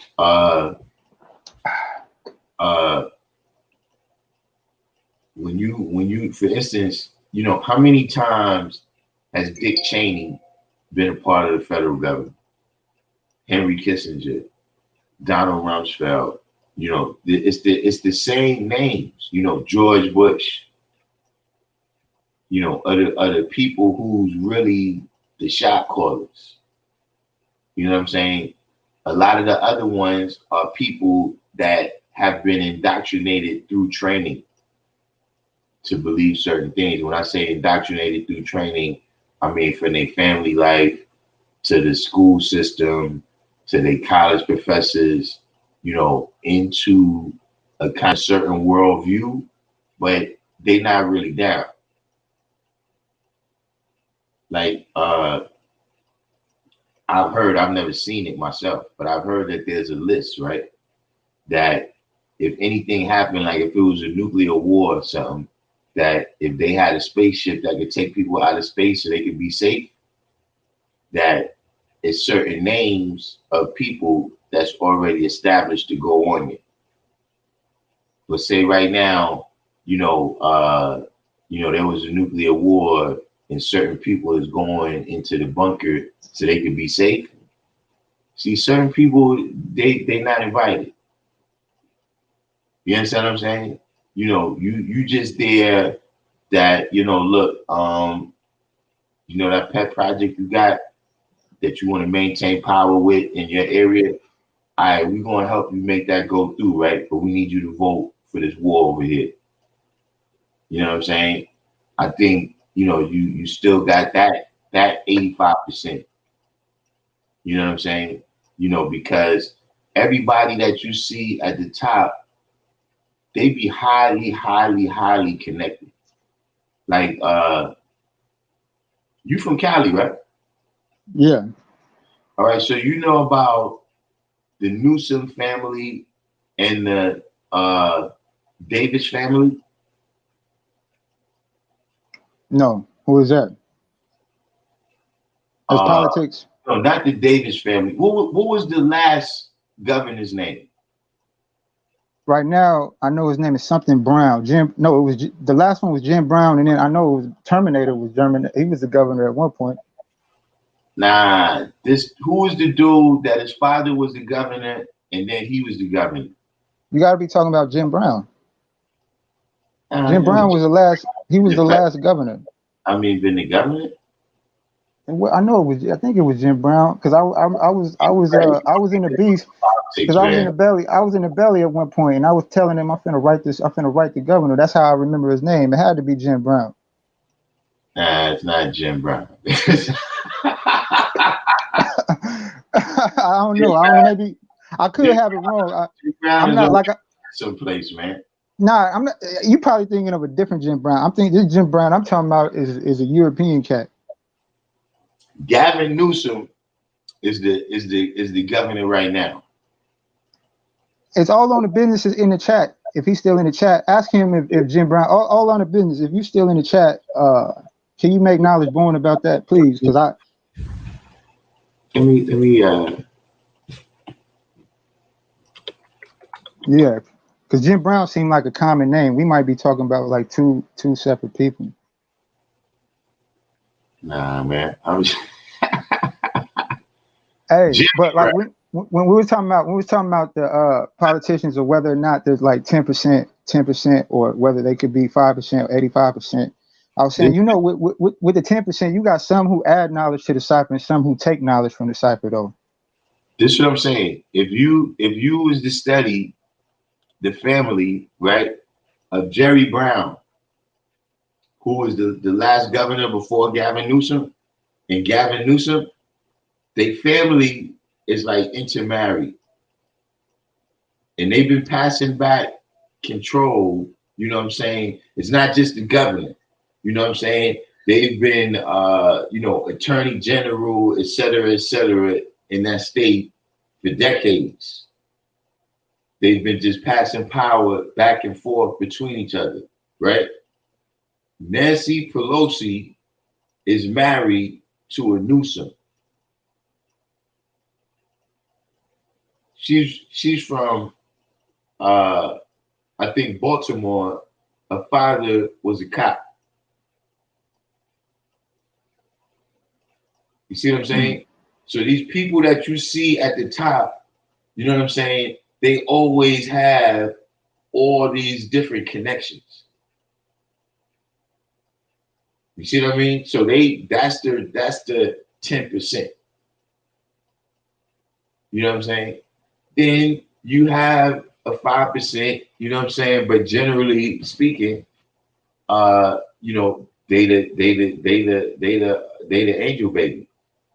Right, but think about it though. That would be that, like, it's kind of gonna be like a mind fuck a little bit. But that would kind of be like the 10% of the 5%, because how much of a 5%? Being a 5% is somebody who make knowledge born. So how much of a 5% can you be in that type of world? Like in that world like that, you can't really be too much of a 5%. So you're gonna have to 10% a little bit. You know what I'm saying? Because you can't just completely make knowledge born in that world, even if you have those principles. If you have those principles and you have those values, you're not gonna see like a presidential candidate on TV talking about the black man is God. You're not in this time right now. So they would still be 10% to a degree. Well, they few and far in between. You know what I'm saying? And most of them, like I said, by the time you get to the level of the federal government, right? Most of them have become the angel baby. You understand what I'm saying? Now, a law school sits on Adam Clayton Powell Jr. Boulevard. You know what I'm saying? You know, for that realm. See, like you said, it's a realm. It's kind of like you said, you in the belly of the beast and you the 5%. This is still a little. The way you gotta apply yourself in there. You know, the type of five, what the idea that somebody might have of a 5% might be a little different. You know what I'm saying? So, are you going to be able to look at certain things and say, okay, yeah, this person did some wrong things. You know what I'm saying? Yeah. But necessarily that make them 10%, I wouldn't go that far. But I give you a good example. Like I said, the school sits on Adam Clayton Powell Jr. Boulevard. He was a 5%. In that, who Adam Clayton Powell? Adam Clayton Powell is 5%. I don't know who he is, but I didn't like. I heard that word Adam Clayton. I heard that name, and how I just drew it up, just as you said it, was Adam, because his name is Adam Clayton Powell, and Adam. We created all things from atoms, so it was the Adam, and it says in the scriptures that we made. Adam was made from what? Clay. So we made clay, and created in tons, because it's just dealing with numbers and mathematics. Ton and Powell, Powell. It's all mathematics, man. Yeah. But now, don't get me wrong. Now, Adam Clayton Powell, right, was a preacher, so he had some bullshit with him. You understand what I mean? But I'm talking about in terms of that realm. When he went in that realm, he advocated for black people. He was the congressman from Harlem. You know what I'm saying? And he was a staunch fighter for his people. You know what I'm saying? Everything, when he was there was about, y'all got all this thing rolling, but what is my people going to get? You know what I'm saying? You know, and then you also got to realize that, you know, you have like the brother that was on here earlier, I think his name was Knowledge Life, that said there's a 5%er that's running for county executive in Milwaukee, like an actual one of us 5%. You understand what I'm saying? Oh, okay. So there's people, and then there's people that I've seen, just like I've seen in the nation. You know what I'm saying? People who started off as 5%,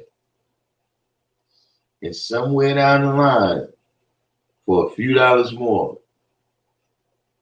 they shifted to the knowledge power degree. Like right now, the present person that I'm seeing is Letitia James. Well, I remember That's interesting. she was at 5%. She used to advocate for the people, you know, when she was in city office, you know, and the first thing she did that I didn't like is Bloomberg was supposed to leave office after 8 years. But then he made a deal with a whole bunch of politicians that, listen, if y'all let me stay for another 4 years, I'll let y'all stay for another 4 years. You know what I'm saying? And, you know, she went with that deal, you know, and then she ended up in being, now she's the attorney general, you know, because she played ball, you know. You know, it's definitely something that you got to look at on all levels. You know what I'm saying? Like I said, you got to look at something with the naked eye, but then you got to look at it with a microscope so you can see all the details. And then you got to look at it with a telescope so you can see the big picture. Yeah.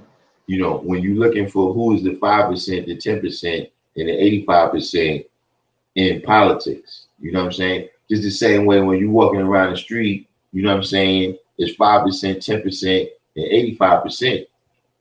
You know what I'm saying? You don't know them apart until you really examine on all those levels. FDJ Beat said we should be ignoring the 10% only. And my social cipher they perpetuate or culture to push to try to include us. They were never building our own cipher wherever we are. I mean, we mean ignoring, you know, because you got to pay attention to the enemy. You know what I'm saying? Like when you boxing, you gotta pay attention to the opponent's hands. You know what I'm saying? You know, FDJ said when you don't need them, when you are self-sufficient, you don't need government. So we are forced to deal in politics for what reason? Does the sun in our solar system borrow light from distant stars? Come on. And the cold part is the government ain't even got no light to give. You know, but I mean, you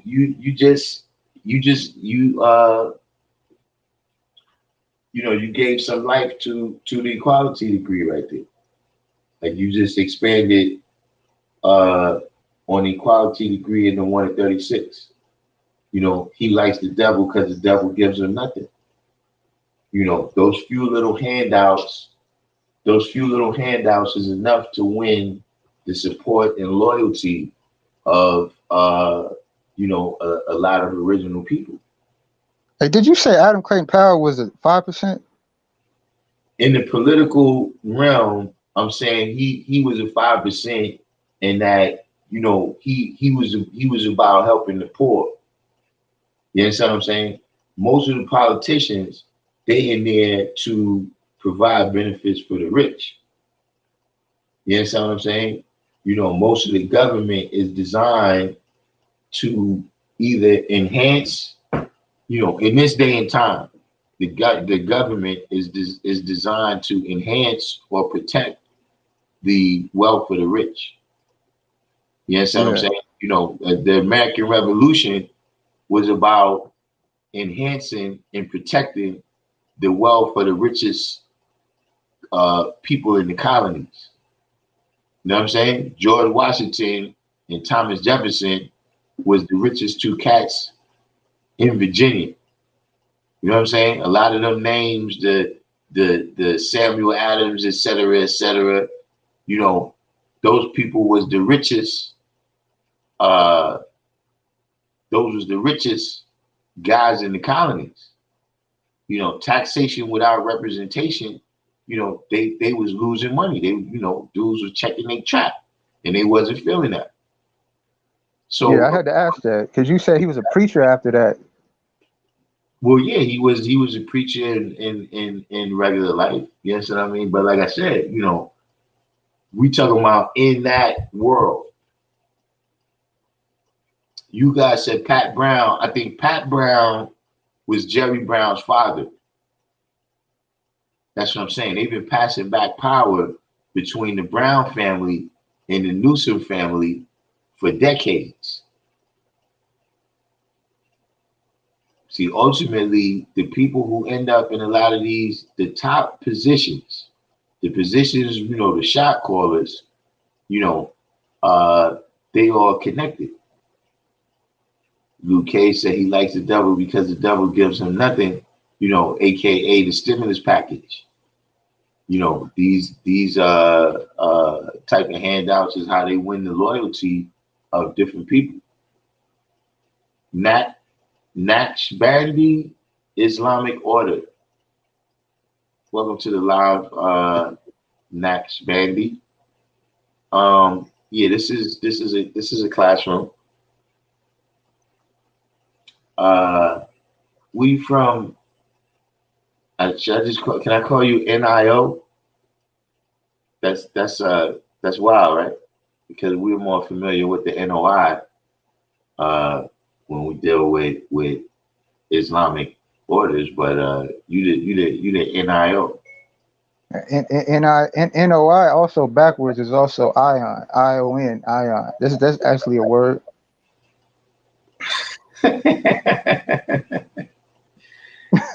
Oh man.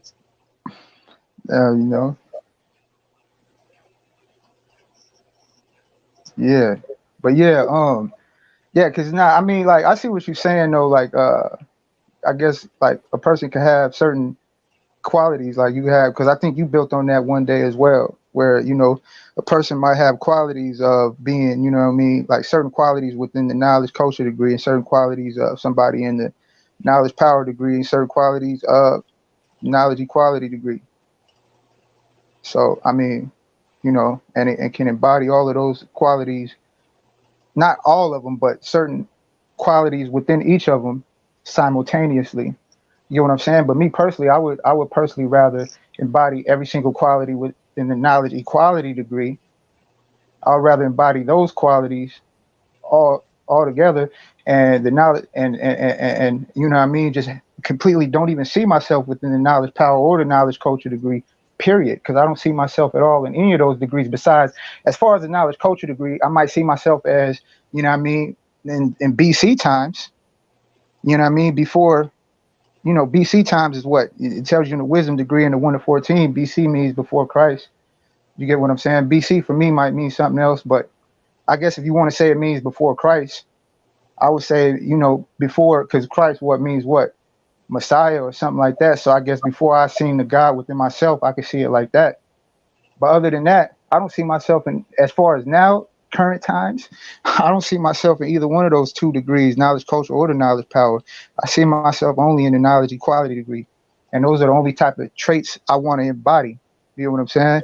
So, you know, uh,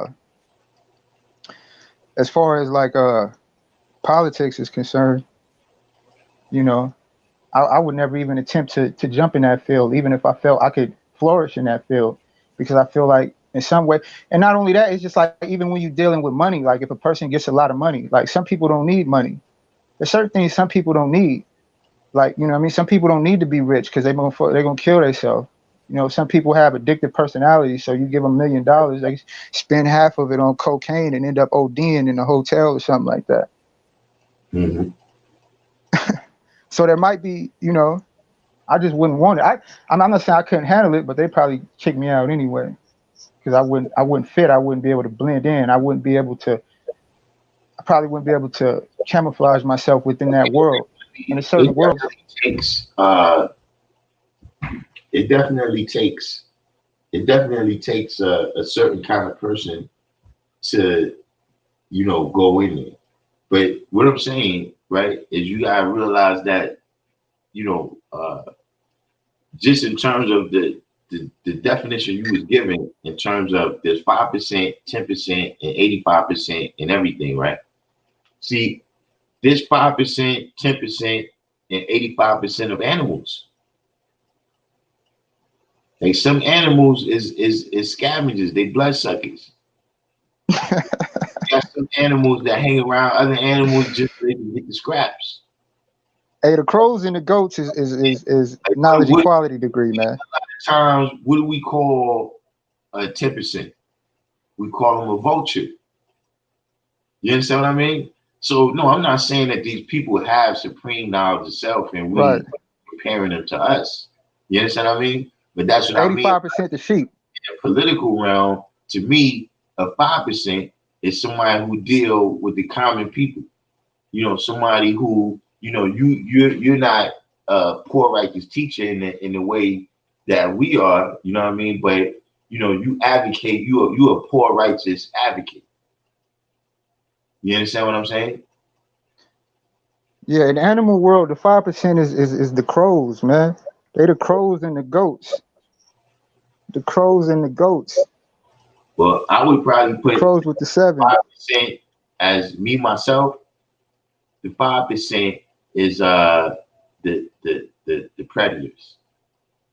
The 5% is the crows and the goats, and the 85% is the sheep, right? The 85% is the prey animals. Okay. Okay, I can see that. But the goats, they go up to the top of the mountain. They don't do no following and shit. Like they're not trying to follow people. They go to the top of the mountain like, I'm gonna do my own thing. I'm not following this cat. I'm not following the who'd you say, the bloodsuckers. You got to draw it up. See, and that's why, like you said, in every individual cipher, there's 5, there's 10, there's 85.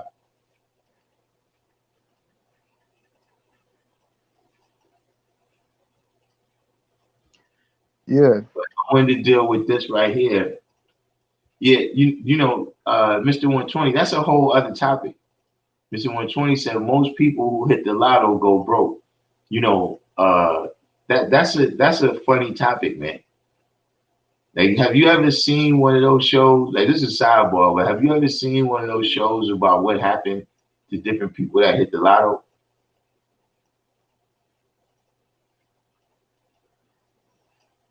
Yeah, you ever seen one? I'm telling you, check them out. They got videos on YouTube about the bad fortune that befell people who hit the lotto. You know what I'm saying? But I want to get into this thing right here that Smoke Dower said. That's why I put it up on the screen so I won't forget it. All of life is political because civilized people live beholden to power, the truth. So we can never be too political lest we never be born. The question is, how can original people find common ground? Now, Smoke Dower, hopefully you're still in the room. But that's one of the things that that I was talking about earlier, is that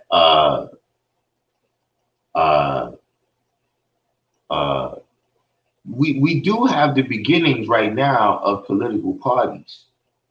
You know what I'm saying? And you got to understand that balance is something that's constantly, you know what I'm saying? Like when we stand up and we balance, we doing hundreds of adjustment moves, you know what I'm saying, per minute, but we don't detect it because we so used to standing up.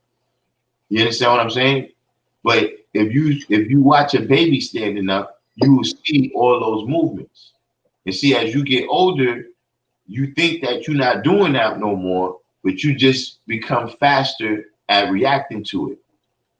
And so you appear to the naked eye to be standing more still. But see, if you stand on one foot, then you will go back to seeing that balance is a constant job that you're doing.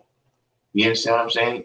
So a lot of these people, like right now, I named the FBA, the Foundational Black Americans, and the ADOS. They kind of like within the party, you got the extremists and you got the moderates. And you got, what I'm saying? You got the centrists, you got all these different people. So, you have some extremists in these views. Like, for instance, you got AOC, right? Cortez. And then you got Pelosi. They both in the Democratic Party, but they don't really get along. You see what I'm saying? And see, black people, we've kind of absorbed a culture like that. We're like, look, if we don't get along, I got to come in your block and AK-47 you down. I got you. You understand what I'm saying? It's kind of it's not a culture where we have a lot of understanding. You know what I mean? We mostly seek to be understood. You know what I'm saying? So I agree with that to that degree, but when you say all of life is political, you know what I'm saying? Like, first of all, how we define politics. See, because when All of the Business was on here a little while ago, he defined politics in a way that included business and ownership.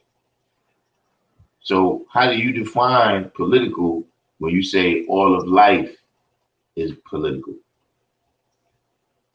Mr. 120 said, even in Yaqub's time, there was a king, which means there was some type of political system in place that decided to run the devil from among them.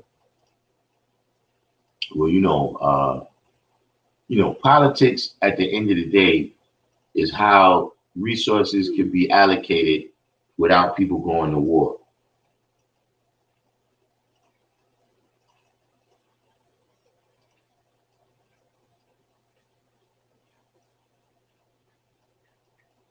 Hey, you know a little about the revolution in Cuba.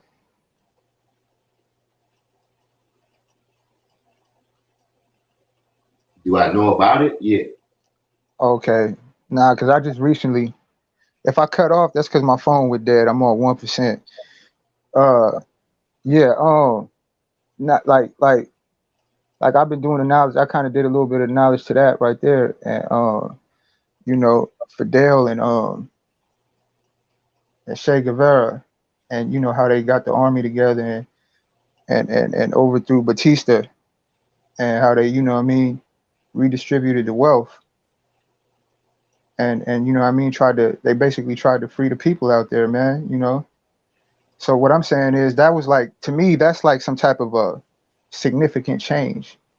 You know what I'm saying? To me, like, that's like a significant change that somebody that people are looking for. But can you really look for that within? I'm not saying in the exact same way, but can you really look for that with a pre-selected candidate? Look for a change like that with a pre-selected candidate? Is that the type of change that the people who go out and vote, is that what they expect, something like that to happen? Or what I mean is not a war like that, but a significant change like that, like a whole shift, like a complete 360-degree change. Because that's obviously not going to happen with candidates that you really you didn't have no choice in picking. Well, that was also a particular time. You know what I'm saying? That was a particular time when Pardon. I'm finna jump back in the chat because my phone finna go dead. It's not. It's draining my battery being on StreamYard. I bet. All right, peace, God. See, that was a particular time between like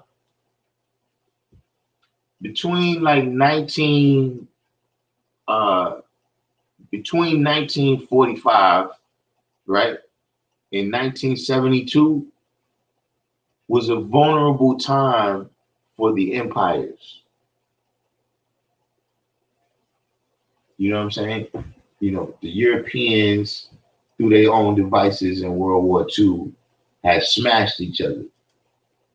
You know what I'm saying? And there was a lot of weakness in them now. You know what I'm saying? Their militaries had to be totally reestablished, some of them. You understand what I'm saying?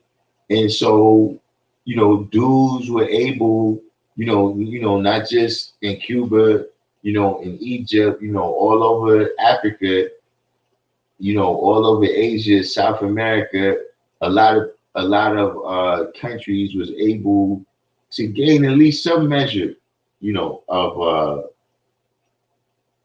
of freedom from the empires that had ruled them for a couple hundred years.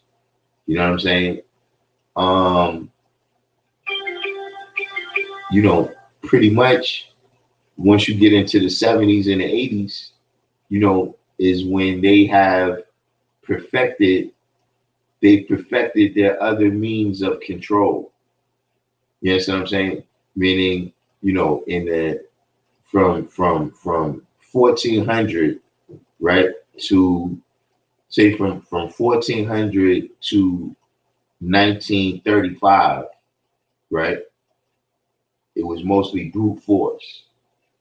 We got cannons and guns, and you don't. You understand what I'm saying? Uh, but like I said, once all of that kind of ran its course, you got different inventions now. For instance, by the 50s, you got TV. You know what I'm saying? So, certain things is you seeing that. Wars was not covered the way, World War II and in Vietnam especially, was covered because of the level of the technology. You know what I'm saying? Um, and so, like I said, that was a particularly vulnerable time. So you got your Castros, etc., from that type of era. In terms of instituting something like that now, Supreme Man had brought it up a couple of lives ago when we was talking about the economic hitman. You know what I'm saying? Which is another tactic that they perfected, right, to keep their control. So in order for it to be instituted today, right, you know, strategies and tactics have to be, uh, updated to be able to take on the updated strategies and characteristics of the oppressors. You understand what I'm saying? Like it's like, say, you got a slave and you got chains on you and you want to be free. They take the chains off you, but you still pulling, like you trying to get the chain off of you. You get to the level of ridiculousness. So that's what would have to happen in order to bring that type of effect back that Castro had. They were employing uh, the best tactic against the paradigm that existed at that time. You know what I mean? The rallying all the people, the guerrilla warfare, et cetera, et cetera. You know what I'm saying? Smoked Out said, I see politics as any kind of power or truth. That's laws, codes, governments, communes, whatever. Something you live by or under is automatically political.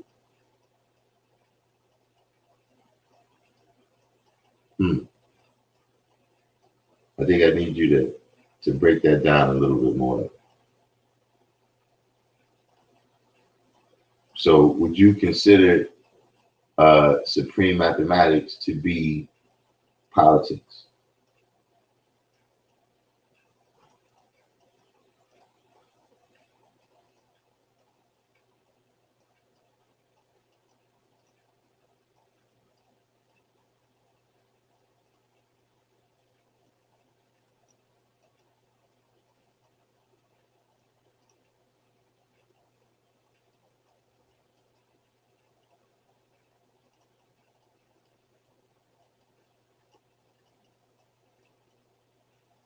One of us is probably on the lag anyway.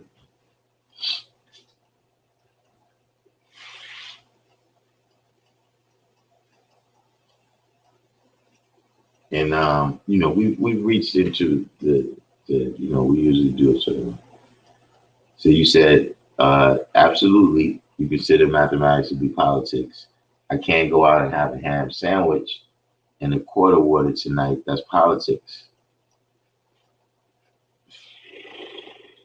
Um,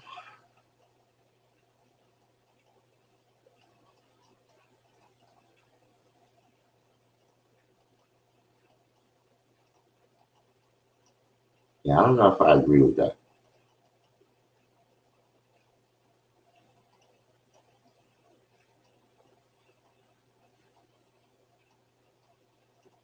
So, is religion is politics too? Then?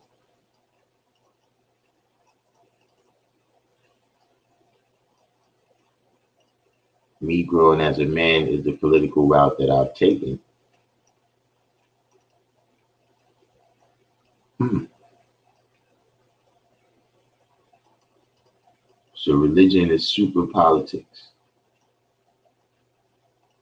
So I guess yeah, if you have this view of it, then yeah, I mean you could I see what you're saying. You could never be too political. You know, in my that's why slavery lasted 400 years with the Pope's blessing. See, uh Luke Cage said mind control and economical. See, the way I look at it, politics is something that's in the realm of six. You see what I mean? And a lot of things that's in the realm of six, it also exists in the realm of seven, right? But not, just like, you got a body, right, that can go past six. But that's not the whole of your existence. You understand what I'm saying? That's not the whole. So, having laws, rules, regulations, things of that nature, when it manifests on the plane of six, you know what I'm saying, in the administration of resources of many people, then it's manifested as politics. But there's just some elements, for instance, when you say, like, for instance, the law of gravity is not politics. Like, there's no other side. There's no, you don't vote for it not to be gravity. You don't vote against gravity by jumping off a building. You understand what I'm saying? Uh,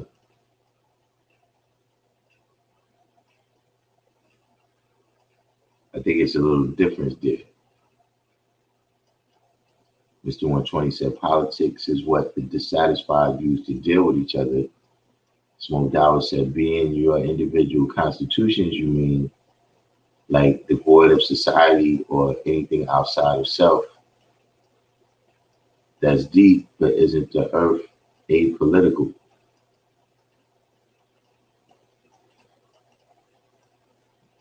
A See that, and that's the thing with these political terms. You know what I mean? Bipartisan means something different than nonpartisan. You know what I'm saying? So when you say apolitical, does that mean there's only one politics, or does that mean there's no politics?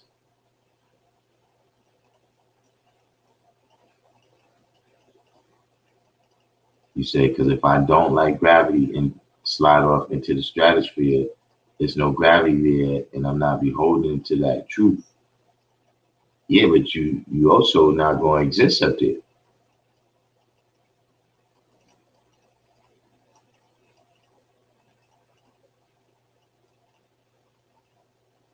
Because remember, the gravity is also holding the oxygen molecules here. You know what I'm saying? If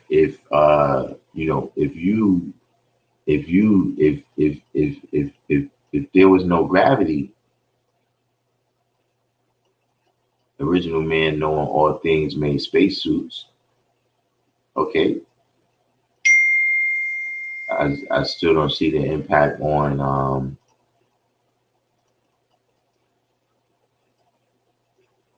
like I said, politics is the the division of resources for a large number of people. And so, I can see what you're saying in terms of, for instance, in a family, there's politics. You know what I'm saying? But most families is on a level more of dictatorships. The parents and the older siblings say what it is, and that's what it is.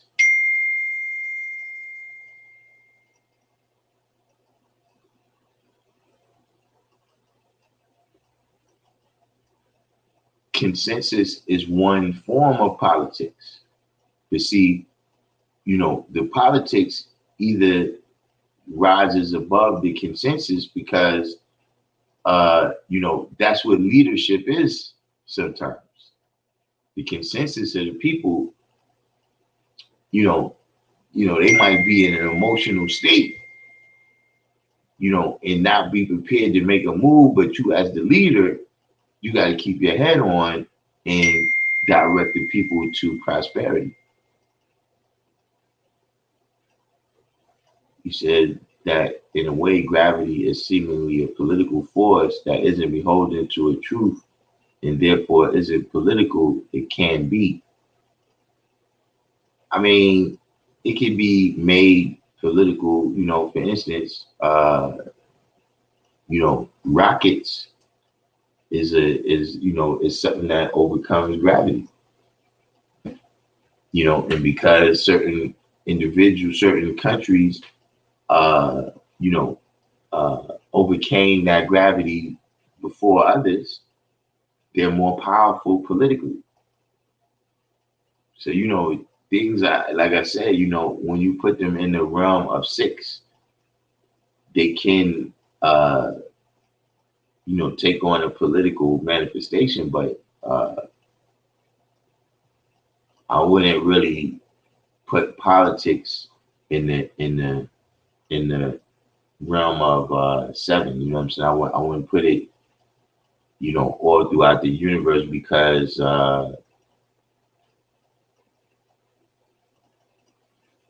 you know there's choices, in politics. You don't really have a choice about gravity.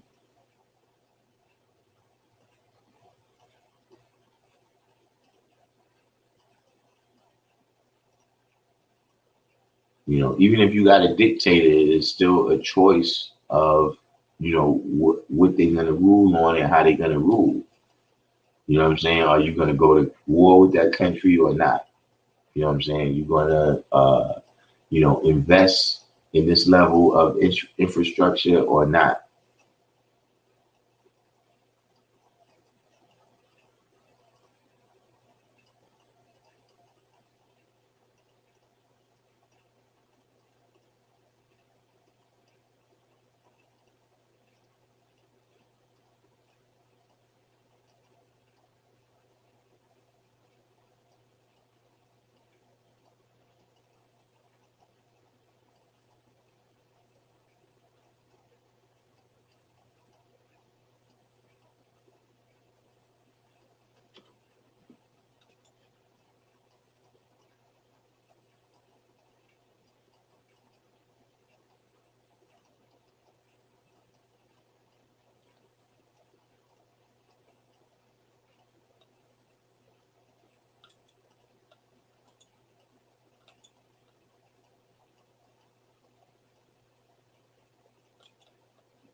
All right.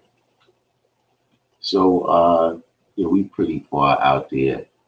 I'm sure everyone has already done the each one teach one. And hit the like button, share this on your Facebook and your Twitter. If you're new to the channel, subscribe, hit the notification button. We go on live on most days. You know, today was, a day we mostly just dealt with just a topic that I saw that was out there. What I wanted to close out with is ask y'all what was your thoughts on upon hearing that Trump has coronavirus.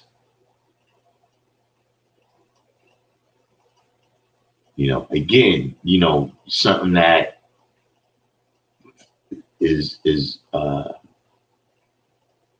you know uh, is political in nature. You know what I'm saying? You know, but another thing is that politics has become the entertainment now. You're not hearing about new miniseries that come on TV no more. You're hearing about the debate. Luke Cage said I saw a game, and Mr. 120. So basically, all of y'all, Mr. 120 smoked out and said his man said he don't believe he got it. Mr. 120 said probably political theater. Yeah, I just I was saying that I didn't really look at it as gay, smooth YP. You know what I'm saying? I didn't really look at it as game, but I did. I was like, man, he's gonna be one of those cases. Like, remember the dude, Idris Elba, I think, where he was like, yeah, I had coronavirus, but I didn't have no symptoms. That's what I thought was gonna come of it. Like, he's not gonna be getting on the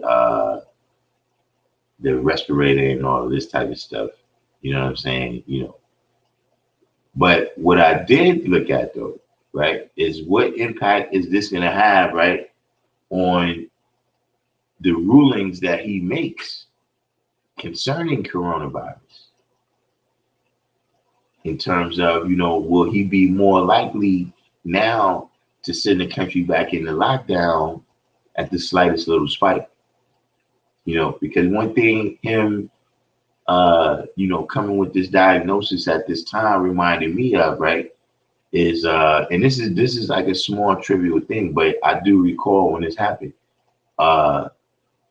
back in the days when we had Governor Mario Cuomo. Like right now, we got Andrew Cuomo. That's the son. You know what I'm saying? Luke Cage said he might be trying to get voter sympathy. Mr. 120 said, I think it could be the opposite. What do you mean by what's the opposite? But when we had Mario Cuomo, right? Andrew Cuomo's father was the governor of New York. And at the time, he was contemplating whether or not to make seatbelts mandatory. And it was like some question about whether he was going to pass it, because when the seatbelt law first was coming out, it was like questions about, is it constitutional? How can you force people to do stuff in their own car, et cetera, et cetera, et cetera. And, supposedly, maybe it was fake news. I don't know. This is a long time ago. But supposedly, he got into a car accident on his way to the place where he had to make the decision whether he was going to sign the bill or not. He got into a car accident. And so, when he got to the podium, it was like, he had his seatbelt on, and, fortunately he was uninjured. And so then that gave him a whole perspective that seatbelt should be mandatory, and he signed it into law. So I was like, this right here, especially at this moment, and I don't know what's going on in everybody's city, but in New York, we getting back to a little spike here. They already talking about, certain areas where there's a spike that, we might need to go into lockdown in those individual areas. Right now, they're not talking about the whole city. You know what I'm saying?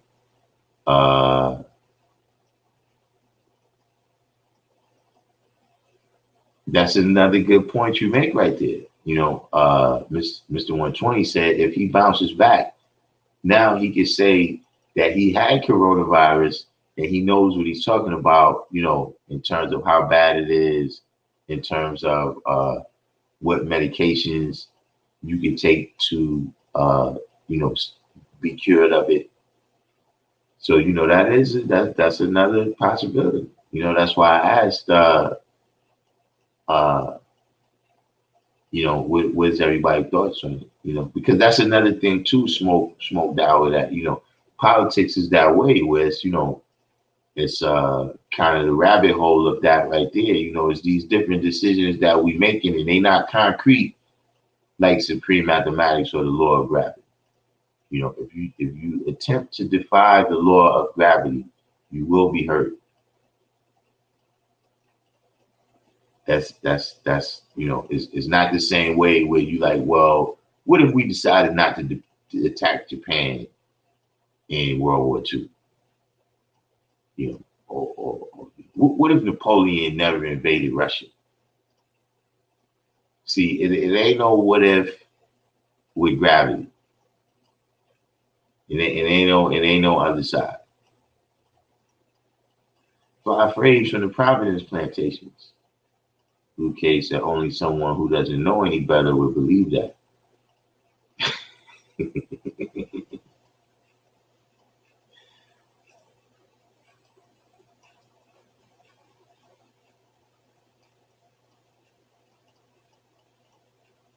Smoked out. But yeah, that was crazy to me, man, when Smooth said here in South Jersey is still locked down. Well, New York is in some kind of stage of lockdown. Like we in some kind of limbo thing where, like restaurants is open but only 25%.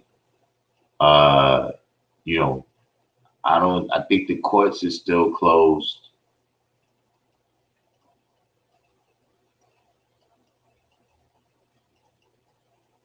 UK said, yeah, basically equality months to be informed. So yeah, we like in some type of schools just opened like 2 days ago. They just started admitting kids. You start seeing kids over at Harriet Tubman. It's not a lot, usually, at between 3 and 4, the streets is packed with kids. That we haven't seen that.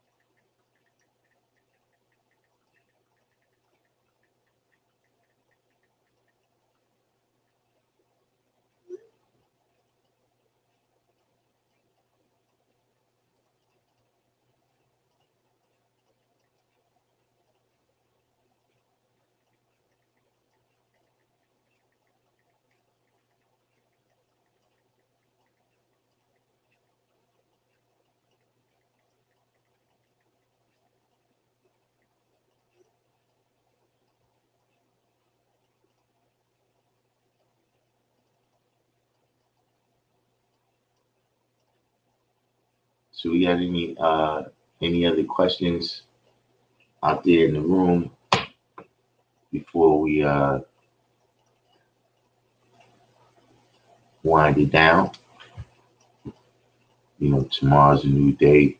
Of course, now my plans for tomorrow, or what I had to do, being that I'm not going to be doing that, I'll probably be able to uh, get my installment in a little bit earlier today or tomorrow. That is Saturday. You know what I mean? Don't forget. So I told you I gotta get like the weather band. So that's what I gotta remember. You gotta point the opposite way. You know, but don't forget to check out that Antediluvian King coming soon. You know what I'm saying? And don't forget to look in the description box, right, to the merchandise store. We got the Silverback Society hoodies and hats, you know, as well as some other designs that the righteous can appreciate.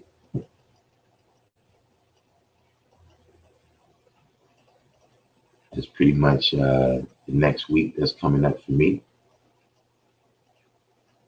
Luke Cage said, "I tell you this much: I'm a '70s baby, going through this pandemic, put things in perspective."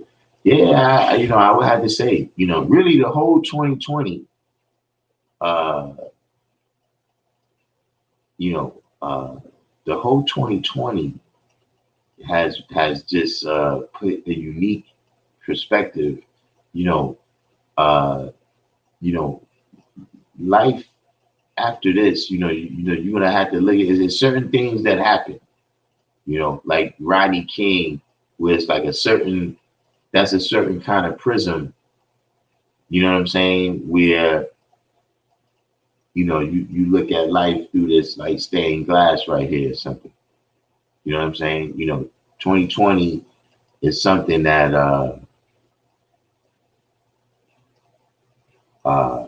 whatever happens after this is gonna have to be looked at in light of 2020. You know what I'm saying? Like there's just certain very significant events. You know what I mean? Just like when I was building on, the impact that World War II had on empires. See, all these empires that the colonizers had built up, all of those empires, at least in that form of them being militarily conquered, you know what I'm saying, and militarily maintained, that ended with World War II. So when you look at all the different, freedom movements, uh, uh, you know, different nations being born, you know what I'm saying? Uh, you when you trace it back, okay, well, what happened? You got to look at it through the prism of World War One and World War II, and the outcomes of those wars being what facilitated that. You know what I'm saying? Like when you go into Asia Minor now, you know what I mean, what they call the Middle East, right? And you look at all these different countries that they have, you got to look at it through the prism of World War One, when the Ottoman Empire was destroyed. You know what I'm saying? And then it was carved up into these countries that we know as the Middle East right now. Some of the lines is a little more ancient than that division, but that's what caused the Ottoman Empire to break up and those lines to be reestablished. Smoked Hours, you got some questions for well, look, put them in the comments. If you think of a question, put them in the comments of the last video so you don't forget it by the time we get online. But Luke Cage is saying, yeah, this whole 2020, the pandemic, the protests, everything, uh, we've had a lot to draw up this year.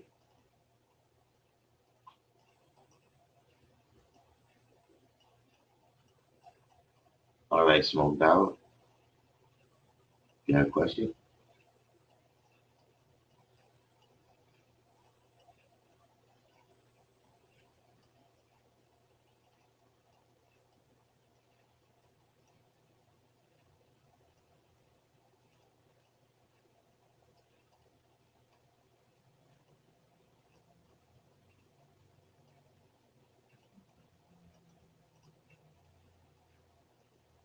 Dallas said, I was building with a guy from Medina a while back, and he stated the moral science lessons are our lessons. Um,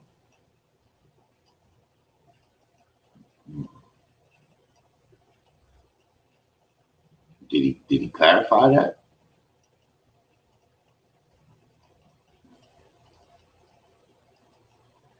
If you come across a Moor, you should ask him his lessons.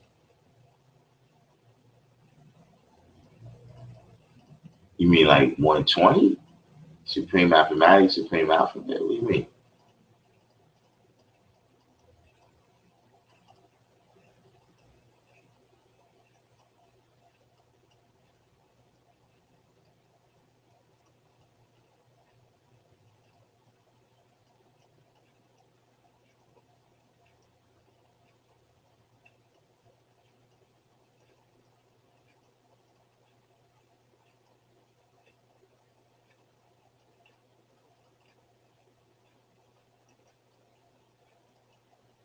They have the Circle 7 Quran.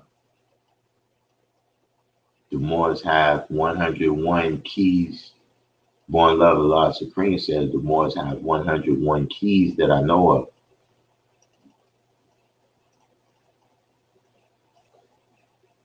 Okay, so Smoke Dawah said they preach the black man is God and our lessons are theirs and vice versa.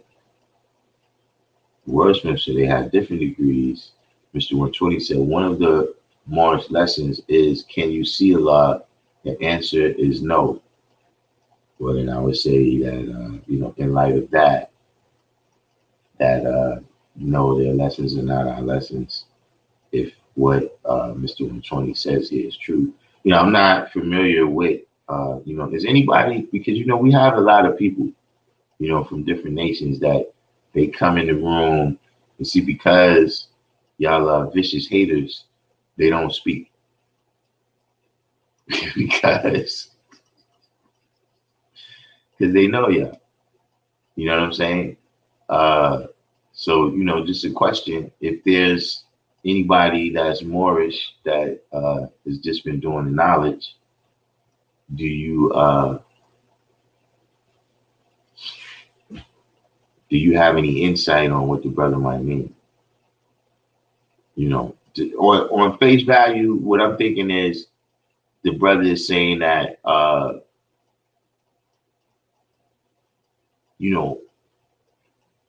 supreme mathematics is the science of everything in life. You know what I'm saying? But everything in life has many different manifestations.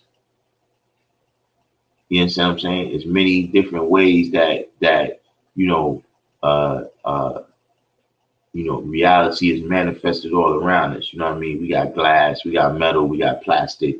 You know what I'm saying? And all of these things, is a part of our reality. You know what I'm saying? And we should study everything. And I mean, whether you see it like that or not, you know what I'm saying? Some people say that the history goes back to the Moorish science and Noble Drew Ali through Fard and Elijah being students of his.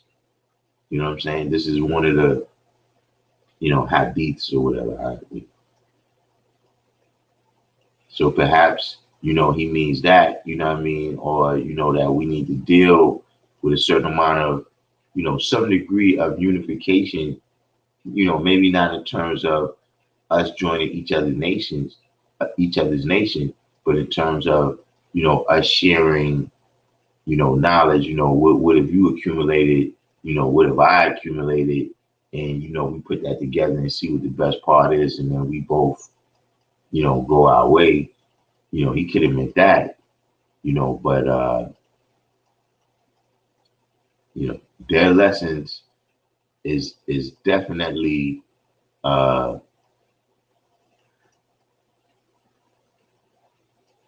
yeah, but see, I know, right? This is it's wild that you mentioned that.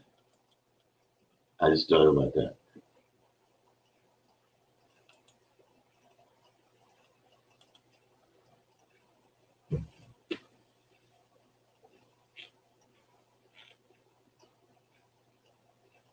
Small Dollar said, I don't really come across that nation. If I do, I hope to build. The wordsmith should I respect Moors, but the truth is they are religious and have a mystery God. So no, this and that is not the same thing. You know,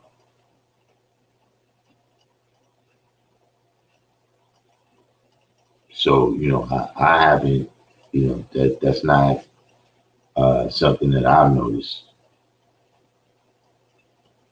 that our lessons are the same, you know. But, you know, they righteous brothers, you know what I'm saying? We build with them, you know. See, and I'm gonna tell you another thing you gotta realize too, is that, and this is something you will hear from Christians. If you ever bring up Psalms 82 verse 6 to an observant Christian, right? You know, when I say observant, meaning, you know, they paying attention to things too, they'll say, yeah, but in that scripture, right, it has God with a small G though. That's not the capital G God that's in the sky.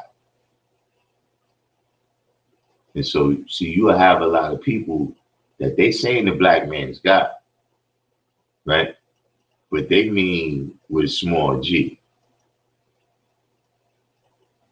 You know, they're still bearing witness to the righteous but unseen being that exists everywhere.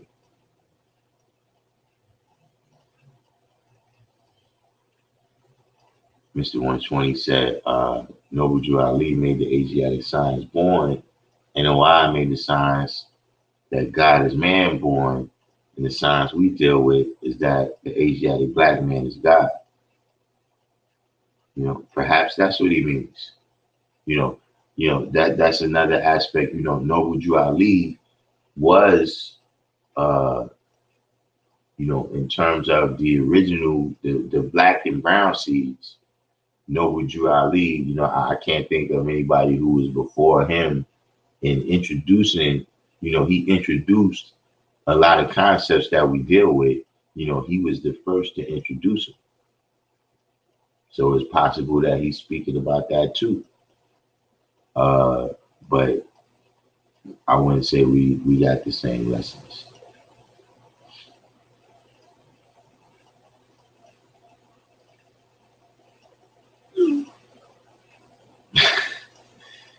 Luke Cage, that's allegedly. Say allegedly.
At any rate, we're gonna wind this one down. We had a good live. Shout out to the wordsmith for coming on the live and adding on. You know, we'll be looking forward to your new dictionary, the English language, according to the wordsmith. You know what I mean? Shout out to the What Did I Miss crew. It's quite a bit of y'all today. You know, y'all will probably be hitting the comments saying that you didn't get your notification, but y'all know how we got to do. You know what I'm saying? Like I said, anybody that's new to the channel, you know, click the like button for me, join, subscribe, you know, and even though, you know, YouTube, they don't always like my topics, so they don't always send out my alerts. Hit the notification button so you can get your notifications. You know what I mean? Peace to all the guys, peace to the earths. You know what I'm saying? The people who come on and chat in the room, as well as the people that just do the knowledge, you know, because that's always the right thing. And I'll see y'all tomorrow. Peace.